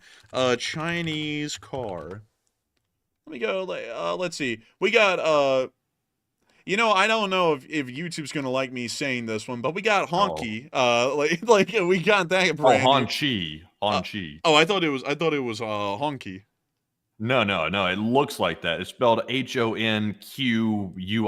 or something like that. There it is. Honchi. It's Honchi. That QI is chi. Ah, yes, the chi. Well, they have a great deal of chi. But let's see here. Let me see if I can find y'all. Let's go to Bestoon. That's a fairly new brand. Do we have any cars here? The Bestoon B70. Take a look at that. That looks like a ripoff of maybe like an Audi SUV, honestly. Yeah. Let's see here. How about the Bestoon M9? That looks like a ripoff of that Toyota minivan, honestly. How about the Pony? That looks like the defunct smart car. This thing looks like a freaking boilerplate with the amount of rivets inside of it. Really, honestly. This thing's built to withstand a freaking, like, tornado or something. Dude, you drive this one to work and back, and then you can also use it to produce steam for your power generator, wherever it is. Because and also you're pulling up in style, too, because you're riding on the chromes. My rims got chromes. Man, I'm so real. Yeah, honestly. Oh, man, let's see. What else do we have? We have the T77 right here. Interesting. Looks like maybe a Honda SUV, maybe a Pilot or something. The discontinued models really aren't anything to look at too much, but let's go look at Honchi. Let's go. Oh, my God. Those things are so expensive. Like, I saw a review on one of those. Also, this is one of the Honchi models right here. That's not the main one. There's like the real big, I think this might be it actually, the L5. The L7, I think, is the bigger one, I think. See if they have that. Oh, they have a Honchi minivan too. That's crazy. Let's see. But yeah, they have a really big one. That's like it might be the L5 maybe. I think it actually might be the L5. But those things are so damn expensive. Like, pull up the price on that thing. Oh, what the hell? That's actually not that bad looking, honestly. No, that's not that bad looking, but still, like, I don't expect, like, commies to have, like, supercars. Anyways, let's go take a look at the L5 again. This is apparently their biggest one. That's the big boy. Dude, this looks like just like a souped up gas, honestly. Like, like one of the older Soviet gas cars. How much is a Honchi? It's like a Toyota Century mixed with like a Rolls Royce or something. Let's see here. Any price included on the AI over? Nah, let's go. Price. How much are these? Good God, $680,000 US dollars, dude. This thing is more expensive than a Rolls Royce. Yeah, well, actually, it's got the same price like a Phantom has on it, like this thing right here. And I'll be honest with you, I'm not gonna obviously it's flying a communist flag, so I don't like the car for that reason. But the interior of the car is actually not that bad. It's not on the same level as Rolls Royce, but if you're looking for like high end luxury, this thing weighs as much as a Rolls Royce. The suspension looks very low, so I'm not sure how the ride would be, and it'd probably be rough as hell. So those roads very smooth, which China might not have that under wraps. But interior of the thing is actually pretty luxurious. Actually, if you look at the inside. I'm not looking at the inside of this thing because I have an aversion to communism, and I don't like communism. Oh, wait a minute, hold up.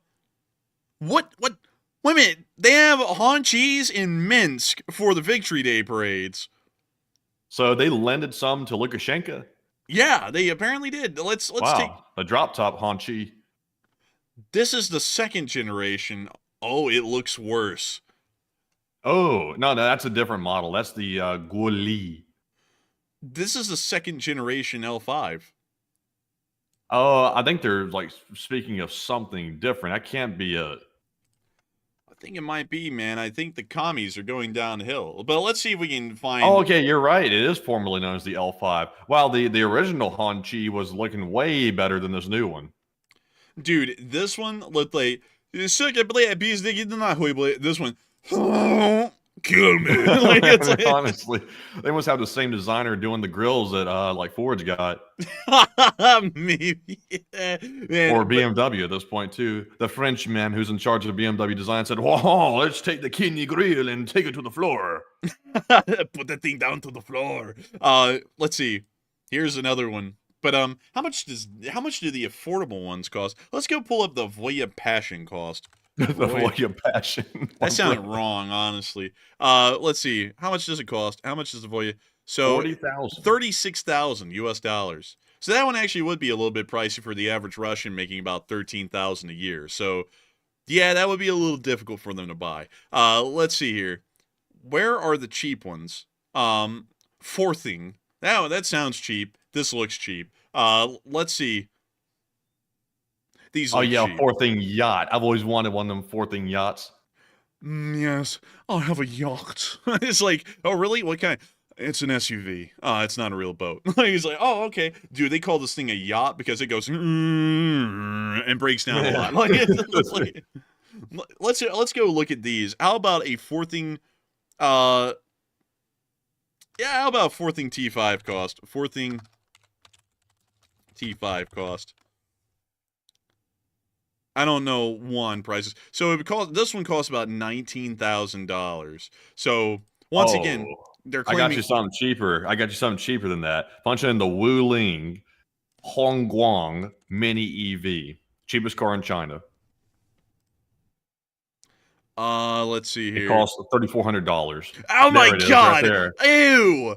Ew! Oh my god! Oh Dude, man, this get thing. the bleach. Honestly though, for $3,400, I mean, listen, I think the cheapest car in the United States is a Nissan Versa with like a very very small engine in it. It's like a real extreme economy car. Between these two things, I would rather have the Versa. To be honest with you, I wouldn't be seeing this thing right here. Oh my, dude! I'm gonna have to bleach my eyes once this stream is over. I can't. This is terrible. I've never seen anything like it. What the? You know what? Man, I'm so real. No, I'm not you're gonna not. lie. Listen, I'm not gonna lie. Okay, I'll be straight up honest. It looks like hell. Like, yes, it looks bad. But $3,400. I mean, motorcycles, like for example, like a Honda Grom, I think costs like $2,500. So for a little bit more, you could have a whole car. I mean, what is this thing made out of? That's my question. Like, what materials are they using this? Like, Chinesium or something? Because how'd they get it that cheap? Dude, this thing just looks like this, but larger. Honestly, man, it's like a 12-volt. Oh, dude. Listen, man, you can't even justify this thing for the cost, okay? I don't care if it's $3,500 or what. This is terrible. This is a horrendous vehicle. This is a crime. I believe this actually is a crime against humanity right here. And I think that this is worse than anything else China's done. And that's saying a lot because they've done some pretty heinous shit. What the hell? That is the what? That's the retro version. Oh yeah, that's real retro. Nothing like a retro jalopy. There's nothing more retro than this thing looking like it's screaming from the land beyond, "Help me!" and then kill me. Like, it's like, no, I think I'd rather not. But what other cars rather than the Wuling? Dude, honestly, man, that is a stupid name, by the way. What about M Hero? How about this one? Ew, what the hell? Wait a second. I got a cheaper car for you. There's an even cheaper one. There's way. a car in China that costs $1,700, and it looks like it costs that much. Let me send this in the chat, by the way, so you can pull it up. There it is. Oh my goodness, y'all are going to flip seeing this thing right here. I can't believe this is a real car. Okay, let's copy and then let's paste. Okay. Oh dear. Oh my God, is that it? Oh my God. Go click the images. Ooh. Oh. Oh my God, that's a car? They classified this as a car? That's the What the car. I can hell? literally see the suspension underneath is like a go-kart suspension or something like that. They've got the cat on the side, man. This is criminal. This is bad. I think tuk-tuks look better than this, and they are literally like modified motorcycles. Let's go look at a tuk-tuk. This looks better than that. And that's honestly tough to beat the ugliness of a tuk-tuk. Like these things are so ugly they flip around to being kind of neat. But these are just like it's like these things are gross. Like dude, I've never seen anything like that. This is just we're gonna move on from. I'm at a loss for words, really. But hold up here. What about Chang'an Auto? Ugh, ugh. Lumen. It's real bright, like your future. Bro, your future isn't luminous in this thing. That's for damn sure. Wait a minute, did they make a pickup? What do you use a pickup for in China? Yeah, hell if I know. That's a good question. You use it for picking up traitors of the party and bringing them out to the patties to execute. I guess this was used a lot by the secret police of the CCP. Maybe I don't know. Wait a second. We just had a Chinese bot come in here. I'm not sure if this is a bot or a real person. They came in here and started trying to advertise a car brand in China. They said, "Are you interested in something here? Some car brand." I'm not going to read it off. They're literally heard us speaking about the cars. They're like, "Oh, wait a minute, we have a good car for you in this brand right here in China." Now, I don't think there's going to be a good car brand from China. And I'll tell you this, though. Looking at them, there's no way in hell that any of these can be expensive enough for the Russians to say that they're actually too expensive. What in the hell?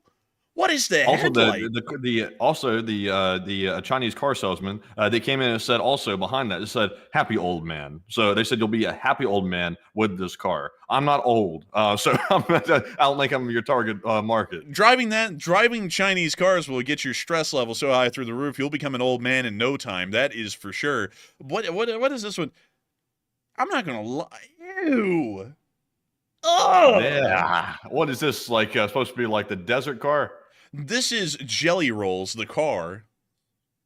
That is tough in a bad way.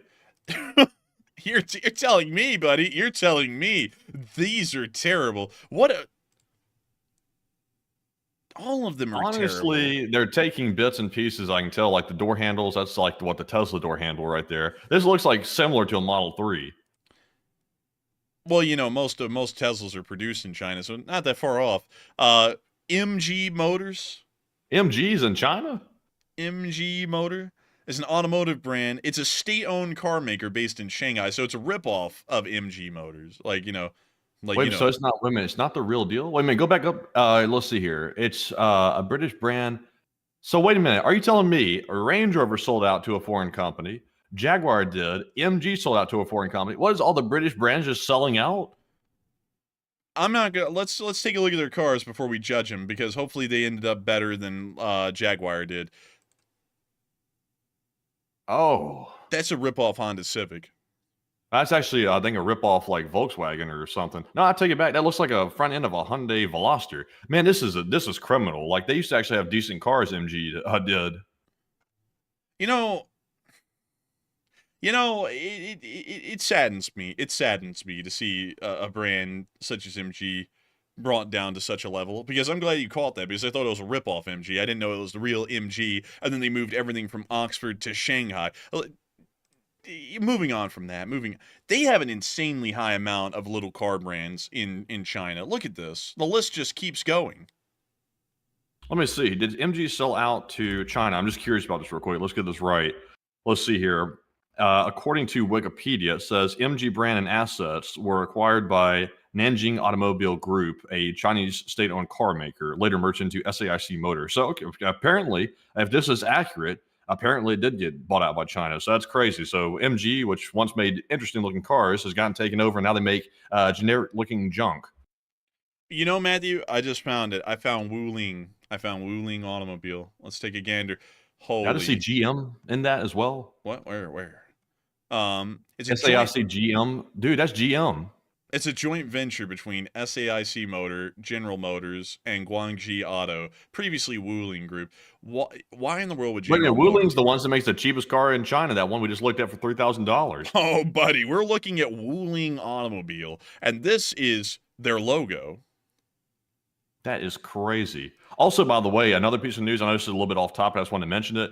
KTM, which is a pretty big Austrian manufacturer of motorcycles and other type of things like that, they're actually going through some type of debt restructuring right now. And it sounds like maybe at some point in the future, their company might get sold off. And that would be a damn shame if some company came in like a Chinese company and tried to buy KTM out like that, just like these other British brands. That would be an atrocity. So hopefully that doesn't happen. Oh. Ew. Ugh. Brother, Oh. ew. Brother, ew. Brother, Brother, That one, Is that like supposed to be like a Fiat? I don't know what the hell it's supposed to be, man. That's tough in a bad way. Oh my Hey, God. look, oh no, whoa. The The Disney lawyers, they said, rev out those jets, baby. We're heading to China. That must be why we're starting the trade war. Like, that must be why. Oh. Eh. Ugh. And last but not least. Ugh. Dude, that's like the Volvo. front of a normal car and then the back of yeah. No, I don't like that. Anyways, roundabout thing, we got really distracted there. Apparently the Russians are stating that those cars that we just saw are too expensive for them. That is a sad day for Russia economically. They are starving. It's feast or famine, and buddy, they're starving. But moving on from that and on into Kyiv, it's now time for the speech from President Volodymyr Zelensky here on day 1126 of the war. And so, without further ado, here is the speech, and it is a real speech, a long-lasting speech. So here we go. Бажаю здоров'я. Перш за все, сьогодні вітання Службі безпеки України, всім нашим воїнам СБУ. Сьогодні їх професійний день. Тож ми вітаємо, дякуємо усім, хто захищає безпеку нашої держави та робить абсолютно все, щоб російські плани не вдалися.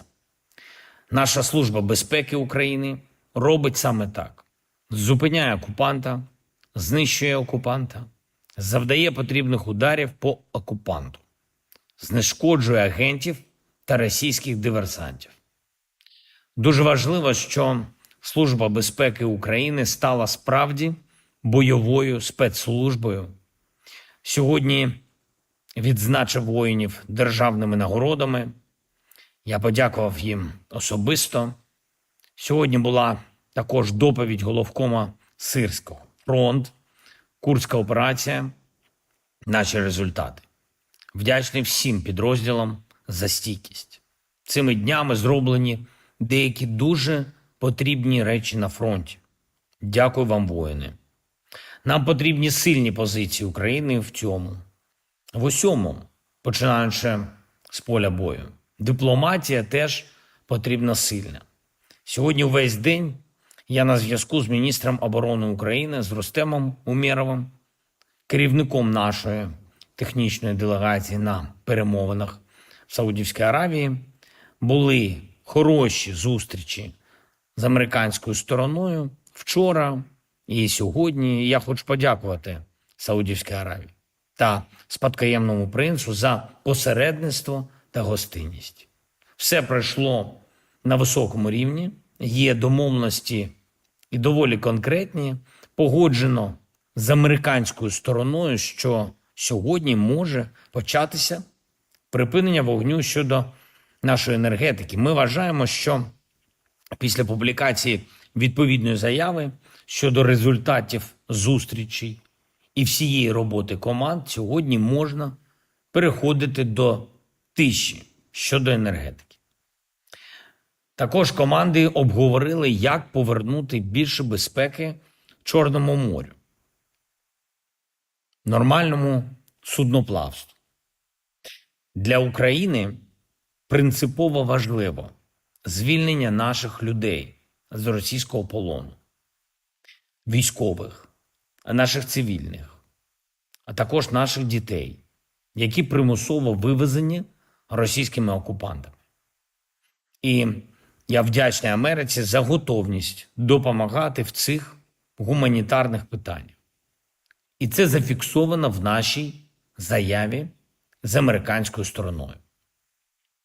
Україна готова працювати максимально швидко та абсолютно прозоро для завершення війни.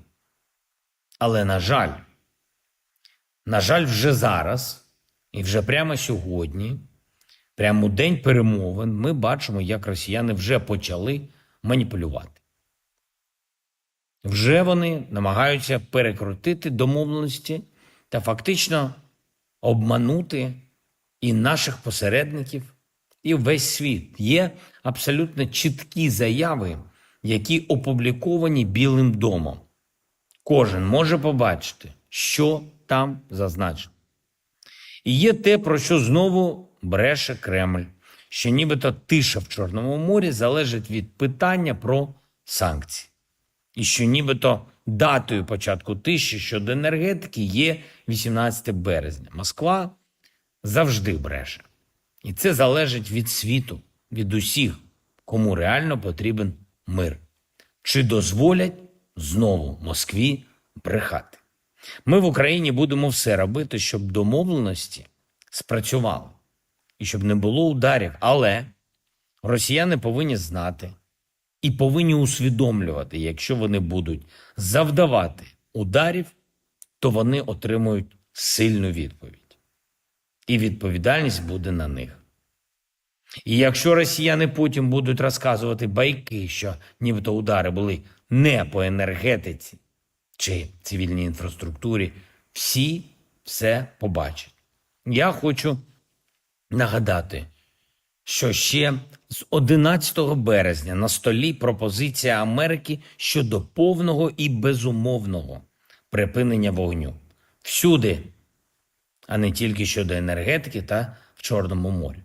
Саме Росія на це не погодилась. Саме російська позиція затягує цю війну. Тоді, коли Путін не сказав так безумовному припиненню вогню, нових санкцій проти Росії не було. Зараз Москва щось там вимагає щодо зняття частини санкцій. Хоча 3 роки розповідає, що санкції їм нібито не страшні і навіть корисні. Але якщо не спрацює ще й ця домовленість, якщо росіяни не виконають умови сьогоднішніх домовленостей і спробують знов тиснути на Америку, на Європу, на Україну, то відповідь, вважаю я, має бути одна. Точно нові санкції, точно більше тиску.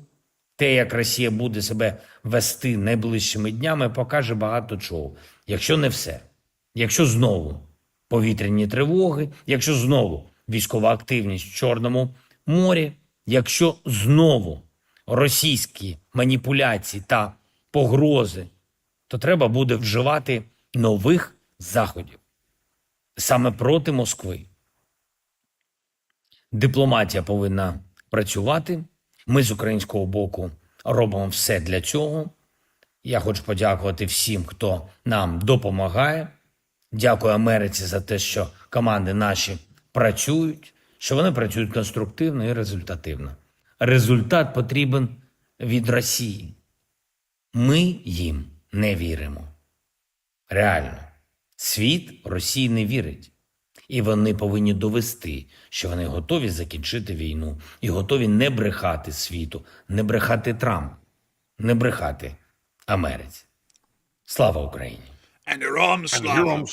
And with that, that is the end of the speech from President Zelensky here on day 1,126 of the news of the from around the world. I was about to say the war from the world, but the news from around the world. And it is time for us to move on into the second segment of this stream, where we get to talk to each and every single one of y'all. And boy, howdy, what a fun segment it is. If you are here for the first time ever, make sure to stick around. There's all kinds of fun things that happen during the question segment, all kinds of fun questions. And of course, we get to talk directly to all of y'all as well. So, Matthew, with that in mind, I do understand that before we get into that question segment, we do have one last poll to cover, as former NATO officials have said that Russia has a plan to attack the European Union in under 2 years. Now, a lot of people are speaking about whether they agree with them or not. And I'm wondering, Matthew, do they agree with them? And do you agree with them? So it looks like 63% of the audience said yes, war will expand to the Baltics in under 2 years, while 19% said no, the war will remain in Ukraine, and 11% said it depends on the details. And I would say that me personally, I do agree with the NATO official. I think that probably maybe even sooner than 2 years, we might see Russia decide to attack in some way or another a NATO country to test the response. And if they don't get a very violent response back from NATO, then they might go through with actually fully invading one of those Baltic states.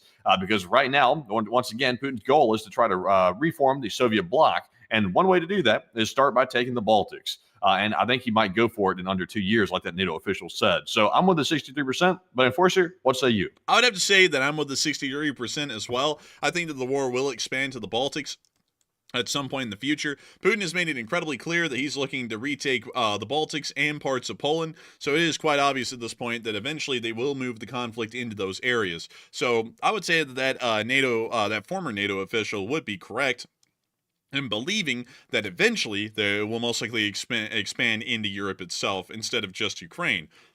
But I hope that does address that fairly well, and it is time for us to move on into the question segment at large. And I see someone has made a stink. I'll address it really quickly. Someone has made a stink about us crapping on Chinese cars, and for some reason electric cars. I gotta say this, I'm not against electric cars. I'm just against how ugly they look. Like, I've never seen a good-looking electric car out there. It's not hard to make one good looking. Okay. I'll change your mind. Listen, I will say this. Most electric cars, the car manufacturers go wrong is they make them too bubble looking, and I don't really care for that. Most people actually don't care for it, actually. So that's why the electric cars don't sell that well. So go pull this one up. Rimac Navara. Pull that one up and take a look. That's an electric car. So it's very affordable. Oh, yeah, that is actually pretty cool. Wow, that's Rimac, really neat. Rimac Navara. That's a really good looking one. Also, Rimac makes some other ones as well. Let me pull up the other one they've got. It looks even better than that, I will say. In fact, I think it was Richard Hammond that drove one of these so fast because it got so out of hand because it's literally that powerful that he crashed it, and that was one of the worst crashes he had. And Rimac gave him his watch back in a case, which is actually pretty cool. But it's the Navara R. Pull that up, or the Rimac Navara R. That's even a cooler looking one. And pull that up where it's like Google Images. Oh. Yeah, there you go. Look at that, man. That looks like reminiscent of a McLaren P1 almost. Like if you look at that side profile in the other picture right there, that actually looks pretty dang sharp. Like I actually like that. And also it's got crazy horsepower, by the way. Let's see, Navara R horsepower. It's got 2,107 horsepower. So it's got enough horsepower to kill you, basically, if you don't know what you're doing. And it sounds like it could be not for the beginner driver, actually. You don't want to put your 16-year-old in this and show them how to drive. This is for people that know how to handle a car. So I'd be curious to see what that actually feels like. Also, what's the zero? Now, get this. I've never actually listened to the stat on this car. The 0 to 60, guess what it is? What is it in this car? What do you think it is? Probably like 1.6 seconds.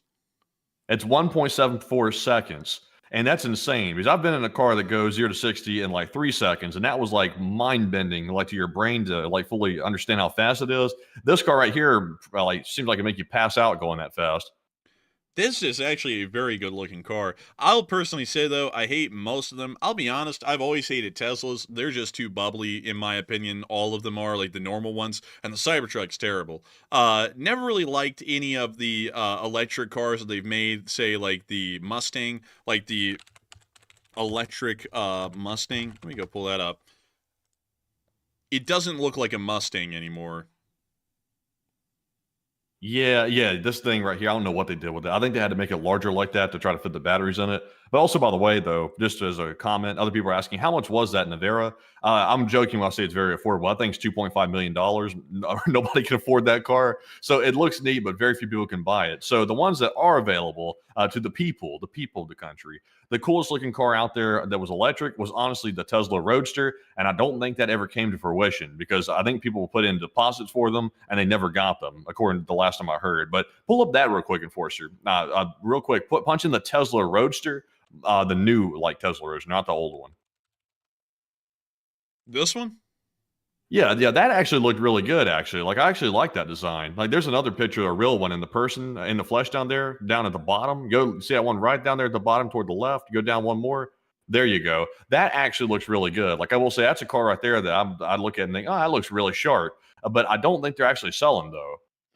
Yeah, I that one actually is pretty neat. I would say though, like, here's my thing, man. Like, here is an actual electric retro style Mustang, and it's like if they can do that, like because someone did apparently, they made a retro Mustang electric, and it actually does look pretty cool. I'm not gonna lie, that's like pretty neat looking.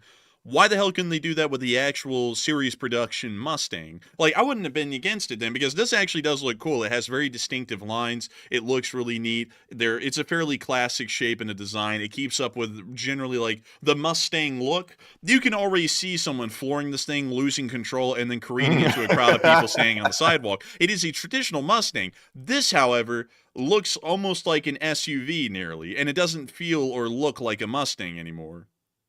Yeah, it's just not a Mustang. Although, they're still making like the actual Mustang. Like this is just like they call it the Mach-E, obviously right there, but they still make a normal Mustang. The new Mustang, I will say, I've never really been a fan of the modern Mustang, but the new one actually does look pretty good. Now this electric Dodge thing right here, I actually looked at one of these in person the other day on Sunday when I had a break. This thing is hideous in person. I don't know what the hell's up with this thing. And they can't sell them. And they're 70 grand. Like this thing is 70 grand for a dang Dodge Charger. That's crazy. It has 600 horsepower, which is pretty nice. But the looks are just busted, man. Like this thing was not designed good. No, this thing is terrible looking. And once again, like just the same thing with the Mustang. You can make an electric car look however you want. The batteries and the motors are in the floor, in the chassis. So you can make the body shape whatever you want it to be. They could make this thing incredibly cool looking if they wanted to. And for some reason, every single designer out there is going, why don't we make them bubbly? Like that will work. Nobody likes bubbly. I don't like bubbly. It looks stupid. It looks goofy. Who in the hell would drive that? Also, man, like on top of that, like, I'm not going to lie, dude. It's going to be interesting to see when these things maybe hit the streets, if ever. I don't think they will, because it's going to be interesting. That's all I can say. But beyond that, once again, getting back to this, it's an electric Mustang that it looks cool. Why can't they make them all look cool? Like look at this. Like look at this Mustang, and then look at a Tesla Model 3. Look at this. They almost look similar enough that they're nearly like very, very similar, if not identical, in my opinion. Yeah, something like that. It's just when I look at Teslas, the one thing that comes to mind, it's like Volkswagen, like being the people's car. It was supposed to be like a generic thing that everybody could buy and stuff like that. That's what Tesla is to me in the electric car industry. It's like this is just a generically designed car. It does drive, it gets you from A to B, but there's nothing particularly interesting about it. And it's just a transportation vehicle, and that's it. There's nothing like when you get in it, you don't necessarily want to drive it. It's just a car. Yeah. Also, I saw someone say that all the electric cars are quiet. There are actually a couple of electric cars around where we are right now, and we've actually heard them come in. Apparently, nowadays they're adding some sort of like a sound emitter to them where when they're moving, they almost sound like UFOs. They like go like everywhere they're going, and I'm like, it's actually kind of cool sounding. I'm not going to lie. It makes them sound like UFOs. So I was like, that's kind of neat.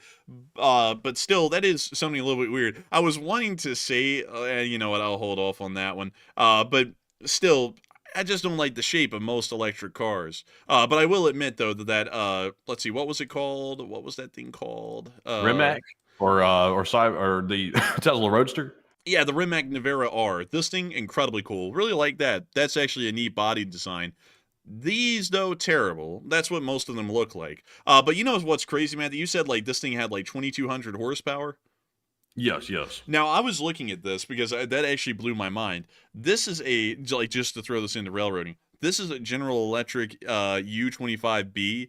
These were fairly common back in like the second generation of railroading, like when they were replacing the first generation diesels. These were really common mainline locomotives. This locomotive, not counting tractive effort and everything else, it had 2,500 horsepower emitted from its engine, meaning that that car is only 300 horsepower short of being a mainline locomotive. Yeah, you could really, like, honestly, I say we could replace these trains with Rimac Naveras and hook them right up to the cars and just let them go right down the tracks. But here's another thing. On a serious note, if you want to see an affordable electric car that, in my opinion, looks interesting, I won't say it's something that is really cool, but it does look interesting, kind of cool to an extent. Pull this one up, the Hyundai Ioniq 5N. Oh, that's actually interesting. That looks out of the affordable electric cars, that one looks probably the best in my opinion. But even at that, though, I'm not a huge fan of it. But it's the better looking electric affordable one. I like the color of it too. It's pretty sporty looking. That actually looks pretty sick right there in black. I actually like that. Dude, a riced up electric car. Never seen that. Like this thing, they've turned it into a ricer. How in the world does that work with an electric car? Because usually ricers have like straight pipe mufflers. Like I don't know how in the world that works actually. But still, that is very interesting. I don't really know if I like it still, but it's unique. But anyways, moving on from that, it is time for us to get on into the actual questions at large. So what do we got, Matthew? All right. So jumping away from our poll question and also the car rabbit hole, we are now jumping into our super chat questions once again. And the first one of the last segment goes to none other than Purple Gerbil, who puts in a $50 donation. And thank you very much, Purple Gerbil, for that support as always and helping to keep the channel running. And we do sincerely appreciate it. And let's see here. They did not leave a comment. Let me go double check that, though, to make sure. And they did not. They left a super sticker, though, of the YouTube creature riding the rocket into the sunset. Look at that. Oh, hi, Mars. But thank you very much, Purple Gerbil. And Enforcer, what say you? I gotta thank you, Purple Gerbil, for the massive support of this channel and helping it to keep on running, because if it wasn't for folks like you, we wouldn't be able to make this thing possible. And we wouldn't be able to see the HIMARS, or the pair, riding the HIMARS into the sun and then exploding. And I've got to, of course, thank you so much, Purple Gerbil, for being a longtime channel viewer and helping this channel to keep on running, because if it wasn't for folks like you, we wouldn't be able to make this channel possible, we wouldn't be able to keep it running, and we wouldn't be able to make this thing possible. And so with that, a massive thanks to you so much once again for the support, and I hope that does address that incredibly well. And with that, we are on to the next one. And our next support goes to James Hughes, who puts in a 50 as well. And huge shout out to James for supporting the channel also and helping to keep the channel running nightly. And James said, if we attack Iran, do you think any of the Arab countries will join in the airstrikes? Perhaps any allies? I think if any countries would join in, it would just be the Israelis, the Saudi Arabians, the Jordanians, the Qataris, and the UAE are largely all neutral, while a lot of those countries fall under an American security assurance sphere. But in the region, they still try to remain neutral on this issue, although Saudi Arabia has very bad blood with the Iranians. I don't think they would ever get directly involved in any kind of strikes against Iran. That would mostly remain an entirely Israeli-American affair. So with that, I hope that does address that question well, and thank you once again for support and helping this channel to keep on running. And with that, we are on to the next one. All right, and our next one here is going to go to, let's see, it goes to Barry Woodward, who puts in a $33 donation, and thank you, Barry, as well, for that generous support. And Barry said, LSA, SIM, for 6 months, every country on the planet Earth halts all trading. What would the next 6 months look like for the taxpayer? And light the fireplace, pour the bourbon, please do say. And thank you so much for the support, Barry Woodward. And if everyone stopped trading with everyone else for the next 6 months, everything would go to hell. Consumer goods in most countries would just cease to exist because they don't have the raw materials to produce them, or they're not importing the finished goods to be able to sell. So all consumer goods would go to hell. A lot of agriculture would actually go to hell. Honestly, the entire modern world as it exists would go to hell if everyone stopped trading for 6 months, and that is in relation to anything. It would go pretty badly. So by the end of those 6 months, most people probably wouldn't even have a job because the economy would have quite literally imploded, because that kind of damage can only be sustained for a couple of months at that kind of a level. But once a couple of months pass, a lot of these companies are in the red so badly they're defaulting or going bankrupt, or they're dissolving at that point. So that would most likely be what would happen in a very simple form. The entire world would pretty much revert back to the pre-industrial era in reality. And so with that, I got to thank you once again for support and helping this channel to keep on running. I hope that does address that incredibly well. And with that, it is time for us to move on to the next one. But a very interesting question, Barry Woodward, and I thank you once again for support and helping this channel to keep on running. Yes, indeed. And our next one here goes to none other than Cliff H, who puts in a $22 donation, and thank you, Cliff, as well for that support. He said, "Aw, man, better take one from the chat, LSA." Aw, man, I would like to take one from the chat, but this show is all about me. Aw, man.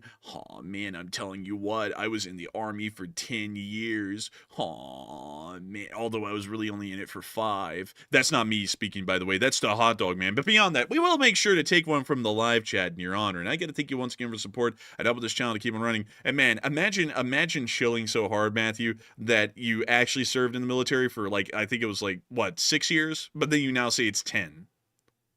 Yeah, it's and most people that are veterans in the chat, tell me if this is right. Being in the U.S. Army for 10 years, serving in the Army for 10 years, and you make it to E5, that does not sound like a normal promotion timeline to me. That sounds like somebody either was not liked, or maybe they did something to get demoted at some point. So only making it to E5 in 10 years, that doesn't sound quite right. But veterans, let me know if that is normal. 1 second here. Let me see if I can just pull this up real quick and get an answer. Let's see here. Seems like they should be in E7 by that point, at least. Let's see here. Let's see. It could take 3 years. Let's see. It seems as though most people are saying it might take 3 years to make it to E5. But you know, I'm not entirely sure on that. But still, it does sound a little bit odd that someone would supposedly serve for 10 years and only be in E5 by the 10th year. So that's a little bit interesting to me. I don't think I've ever heard that before. So that might you know, it might be a little interesting. But anyways, we will make sure to get that live chat. So what do we got, Matthew, for that live chat? And this one goes to Italian, who says, "It's a more of a show of a force, and they're not going to use the B2, and what are your thoughts?" I would have to say that they are going to bomb the Iranians, because if the Khamenei had the wheels, he would have been a bike, and they are going to bomb him and make him run into the corner and cry like a baby, cry like a bitch. I'll be honest with you. They're going to be very sad indeed. But I would say that the B-2s are there to bomb him, because if we want to intimidate him, a carrier strike group, in all honesty, is far more intimidating than a couple of B-2 bombers. The B-2 bombers are there to get business done. That's really what they're there for.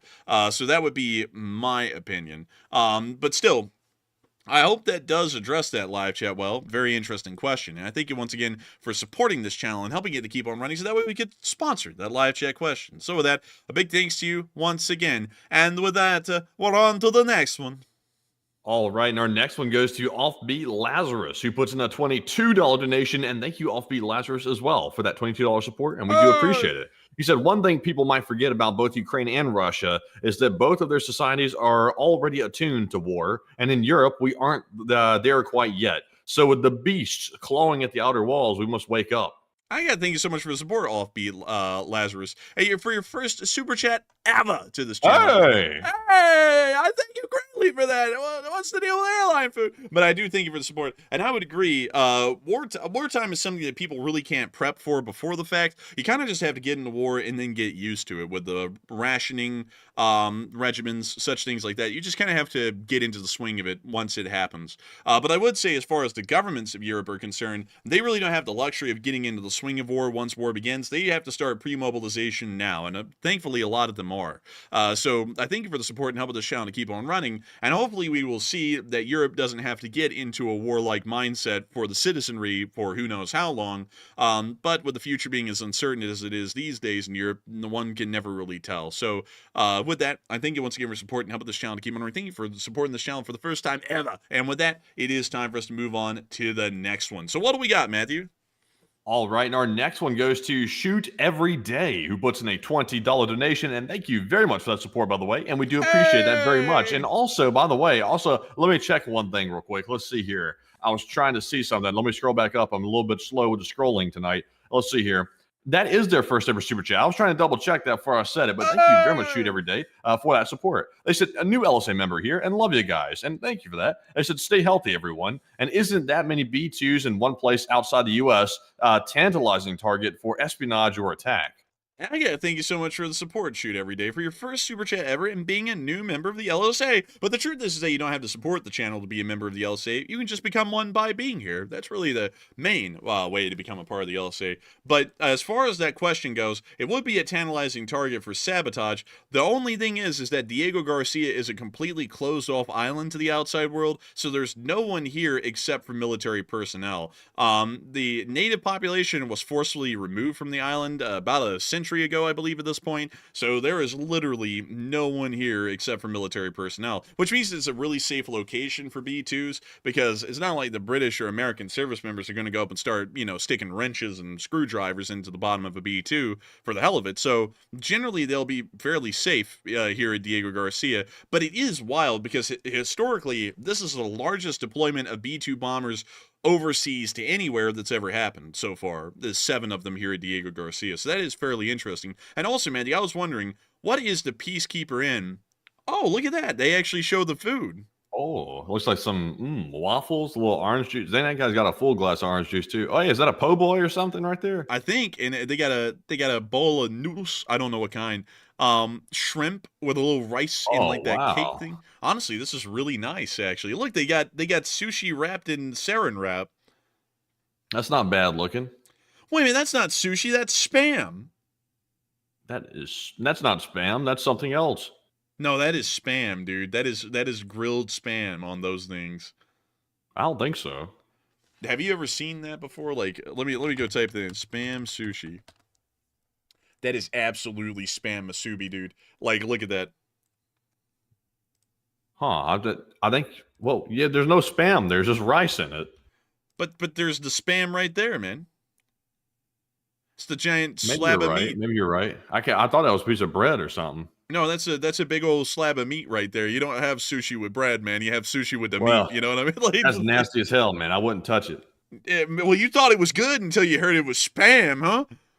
Yeah, spam is nasty as hell. That's as American as it gets. Really Hawaiian, honestly, but fairly American. Oh, look at that. Oh, look, they got tater tots.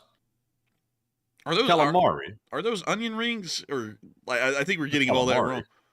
It says calamari right there on the top. Oh, yeah, it does. How in the world is the calamari O-shaped, then? I don't think octopuses grow O-shaped tentacles. They're built different in the Diego Garcia. Yeah, I mean, probably that nuclear testing. But let's see. What else do they have? Oh, dude, they got a little bit of the juice. The great taste. That's olive oil. Oh, okay. Well, they don't have the juice. They're not here getting drunk on olive oil, man. Waiter, bring me your finest olive oil. It's been a tough day. Wow, the olive oil. But let's see. I like the Seamen's Club. Look at that, man. There must be a lot of semen here. But look at that. There's look at that steak, man. That's man, it must be re-enlistment time or something. They're bringing the steak out. Man, look at that. They got an anchor out there. Yeah, that's not that great. I like the pool table, though. Ah, yes. Oh, they have Mrs. Pac-Man on the wall. Wait, whoa, Mrs. Pac-Man being suggestive. I don't think that's the real game of there. I think there's something different. Man, Miss Pac-Man getting it on. She's getting on. Miss Pac-Man's recently divorced. Man, and look, they're blessing the food right here, you know, and they got the chicken wings. I think those are wings with a loaded potato. Let's see here. What else do they got? Bro, wait a minute. Is that a racing sim? Dude, they got racing sims. What the hell? That's sick. That's crazy. That is sick, actually. That's pretty sick. Man, honestly, this is like the best recruitment ad I've seen for like maybe the Air Force or the Navy right here. You know, like this isn't bad. What is this? I don't know what that is. I don't know what those are. Like fritters, maybe over here. But it's like they're in soy. I have no clue what the hell that is. Let's see. What else do we have here? Oh, we got rice. Nice, not bad. We got a soup. Here. What else do we have here at this fine eatery? Oh, that's a fishbone up there. A wahoo. Get it? It's a wahoo. You know what I mean? Wahoo. You Oh, know? Yeah, you get it. Oh man. Well, let's see here. What else do we have here? here's the menu. Oh, the menu. Let's take a gander at the menu. Oh, the Oh, they have prices are plain fairly fried affordable. rice. They have side orders. Well, they have side orders of, oh, the empanada. They got the plain potato. They got the chili over rice. They got pizzas and calzones. Man, honestly, these prices are fantastic. A whole 12-inch pizza for $7. This was in 2019. Oh, that was back during a different time. Oh, inflation. It has always been known for its excellence. Wait a second. Wait a second. Go back up for a second to the soup picture. Go back up to the soup picture. Gulf of Matt LSA just said something here. There's a picture up here with soup. This one. They said they're eating soup with a fork in one of these. I didn't see it. I was trying to see if they were actually eating soup with a fork. I'm not There's sure a if it was spoon. this one. There's a spoon down there. There's a spoon. That's a clam. No, dude, that is a spoon. It's reflective. It's metallic. Over there on the right where my mouse cursor is. That is a spoon. That could be. It looks like a clam.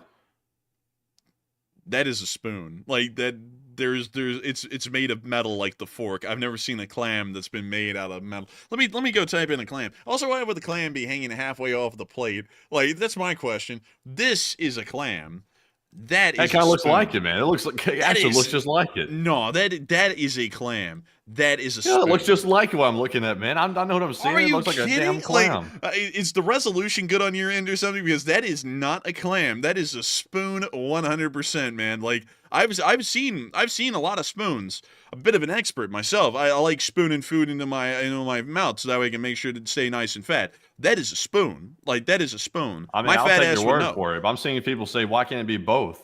I mean, it can't be a clam and a spoon. That would be a bit weird. But I mean, it looks like a clam. Someone said a mussel. It could be a mussel. It could be a clam. It looks like something like that. Man, if that is a clam and a spoon, they would call that thing a slam, and that sure as hell ain't no slam. Like that's not a slam. But let's move on to the other pictures here. Just a couple others. Man, that plate looks pretty good. Honestly, man, that looks like an Amtrak steak. You know, like we were served in the Amtrak. Like those were great though. Honestly. Yeah, you know that butter looks like that garlic butter too. It looks like it'd be tasty. Oh yeah, man. Dude, honestly, man, Amtrak steaks were pretty damn solid. They actually cook them on the train. If you ever go on a train and get in a dining car, they actually cook the steaks on the train. You can ask for a steak like medium well, and they will actually cook it medium or medium well. It's actually a very good one too. Like I had the steak both nights we were on the train, and both times they were insanely good, like wildly good. You wouldn't expect them to be that good cooked on a train, but it was one of the best steaks I'd ever had actually. And wildly enough, it was an Amtrak steak. But anyways, wait a minute, hang on. They got the Officers Club. Now this must be where the nice stuff is. Oh wow, okay, they've got nice looking. Oh look, they got Bud Light. Bud Light Lime. It's slightly better. What is this pizza though? This is like what, green pizza? Man, this is that money pizza. Like, and then we got the things. Honestly, the Officers Club food looks rough. Like, honestly, the food elsewhere looked better. We got noodles. Well, I mean, noodles are, they're almost the same everywhere. Got any food here? Oh, they got another pizza. The pizzas are crazy in the Officers Club. Like they're going crazy with these. Honestly, man, these things almost look like DiGiorno's. Yeah, a little bit. Yeah, I don't know. Like the pizzas don't look that great. But dude, the waters out here are beautiful. Look at that. Honestly, man, they are for real. Man, shoot. Honestly, man, the B-2 pilots, before they start bombing, they're going to be probably out here on the beaches swimming a little. I wouldn't blame them. That'd be pretty fun. Also, what are these? Yeah, what are those? What the hell? I don't even know. I have no clue. I was trying to look at that and figure it out. Wait a minute, is that a... I think that might be like an I think those might be like auxiliaries out there. I don't know. I can't really tell. The photo's a little blurry, and I don't know a lot about Navy auxiliaries. But that's still pretty neat. That's pretty interesting. And honestly, man, this place is a cool place. But to answer your question, yes, it would be a tantalizing target for sabotage, I would suppose. But considering their isolation and the fact that the island is only occupied by service members of either the British Armed Forces or the U.S. Armed Forces, the chances of sabotage are slim to none. It's about as slim as it would be at Whiteman Air Force Base in Missouri. So with that, I hope that does address that the best I can. Thank you once again for supporting up with this channel to keep on running. And with that, we are on to the next one. All right, and our next one goes to none other than Gunfox, who puts in 3 days of history and puts in a combined total of about $60 in the super chats. And thank you very much, Gunfox, for that support, and we do appreciate it very much. And he'll probably be listening tomorrow to this because I think he's already left for the night because he has to get to work early. So thank you very much, Gunfox, for throwing in that very generous support. His first one said, Apollo 5 launched 1/22 of 1968, also known as AS-204, was the uncrewed first flight of the Apollo lunar module that would later carry astronauts to the surface of the moon, and the mission was successful. Also, 421 legend has it that the northern Italian city of Venice is created precisely at 12 noon with the dedication of its first church, San Giacomo, on the island of Rialto. Venice will eventually spread across 117 small islands. And also, he adds in the last one, 1895, Italian troops invade Abyssinia, Ethiopia. 1960, the first guided missile launched from a nuclear-powered submarine, the USS Halibut. And 1436, Florence Cathedral, Cattedrale di Santa Maria de Flore, that started in 1296. Oh, yeah, honestly, this is a great day in history. I got to thank you for this, Gunfox61, because, one, Venice is interesting. A lot of people think Venice is the little island out here in the swamp for the large part, of the bay, if you want to call it a bay. It's more so of a swamp. But actually, Venice is this major on-land city over here, and most people who live in Venice live out here. But if you were ever enticed, I say, to want to go to Venice, there is actually a train. And people wouldn't believe this if I didn't tell you. You don't have to go out there on one of those little canal boats, you know, where the guy is like pushing the canal boat along and singing you a little song. You can actually get on a train at this station right here, and it actually will take you all the way to the Venice Island out here. You can actually see the train station right there. And you can get dropped off literally in the middle of Venice by the trains. There's some of them right there. Italian trains are actually fairly nice. But Venice is a very interesting place because most of it's actually built on stilts. And yes, they actually do live on hundreds of little islands. But most of these buildings are actually built on these old stilts. They would take out giant telephone pole-looking pieces of lumber, and they would drive them into the bed of the bay, and then they would start filling it in and building on top of it, and they would be able to create all of the houses that now you see as the city of Venice, which looks like a giant island. It's actually really interesting with that. And another thing that's interesting, man, I just realized this. This, honestly, man, looks like a fish. Like, here's the tail back here, and here's, like, the front of the body, and then here's, like, the mouth up here. Yeah, that is kind of interesting. Also, by the way, you know that one bridge right there? You know that one bridge, the SR-11 or whatever, that goes across the way? Yeah. I can't remember or not, but I think they were having problems with that a while back. I can't recall. I think they were having some problems with it. Also, they were having problems with the cruise ships that keep coming into Venice because their wakes are actually starting to cause a massive amount of erosion in Venice that could start to threaten the city. So this port has been running into some troubles and issues because of that out here. This port's fairly new, by the way. They didn't have this in the medieval era or even in the industrial era. But still, Venice is a very interesting city. Sadly, though, it actually, I've heard, at least, this is what I've heard, that it smells of waste, like sewer waste, because all of the sewage systems in Venice are as they were made during the Renaissance for the large part. And they filter out directly into the canals and directly into the Grand Canal. So a lot of it does smell like sewage through most times of the year, and there's also a lot of extra waste thrown in as well. But one thing I did hear is that during the Wuhan whirlybird, there actually was a time where everyone went in and quarantined, and during that time, the Venice canals actually became clean for one of the few times ever in its history. And some people said that that was the way it looked when Venice originally existed. That's not true. In the medieval era, it was actually even nastier than it was now. Everything was thrown into the Grand Canal, so it was quite honestly a shithole. Like as far as the Grand Canal went, it smelled and reeked of shit all day long. If you fell in it, you'd probably get cholera and die back then. Nowadays, you might still get cholera and die. So I'm not going to touch that water then. Yeah, it's just nasty. But if you want to see what Venice looks like, it's actually really pretty. Like here's a part of Venice right here, one of the backstreet areas. You can see a little restaurant, the older Renaissance era. Most of Venice is Renaissance era. A lot of the buildings were renovated around then. But let me see if I can drop you all down in an interesting spot. of the city of Venice. It's fairly expensive to live in Venice, by the way. But here's one of the canals, and you see them passing through. It's just really unique with how Venice Oh, look, works. a big turd floating around. Where? Nowhere, I didn't see it, but I'm sure it's in here somewhere. Dude, you said that. I was like, where? This water is just so freaking murky, man. Like, oh, look, Would you touch the water for $1 million?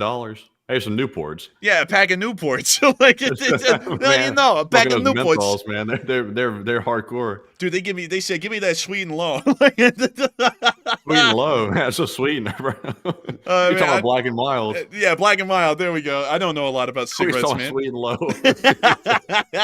Man, that's how you know I don't smoke. Here, putting in some cigarettes. Yeah, give me some sweet and low. my lips are parched over here from smoking so many cigarettes. But honestly, man, it is a pretty cool place. Like with how it looks. I'll be honest though, it's classic Italy because a lot of the buildings haven't been cleaned or the outsides haven't been repainted in like centuries. It seems that's fairly Italian. Almost everywhere in Italy looks like that. The buildings are old. But still, really cool place. It's got a lot of history to it. Apollo 5. That's actually, this pick goes hard, Matthew. Honestly. That honestly does right there. I like how clean they have it in there. That really like calms my mind down tremendously when things are clean and nicely organized. Well, we're just going to move on from that comment. We're just going to move on from that. I also like the acoustics to be right too. Matthew and me are both acoustic in different ways. Yes, I love to hear instruments playing in the background, a little acoustic. Man, a little acoustic, a little acoustic we are. But also, the USS Halibut firing the first missile. What kind of a missile was it again, Matthew? According to the super chat, I forgot.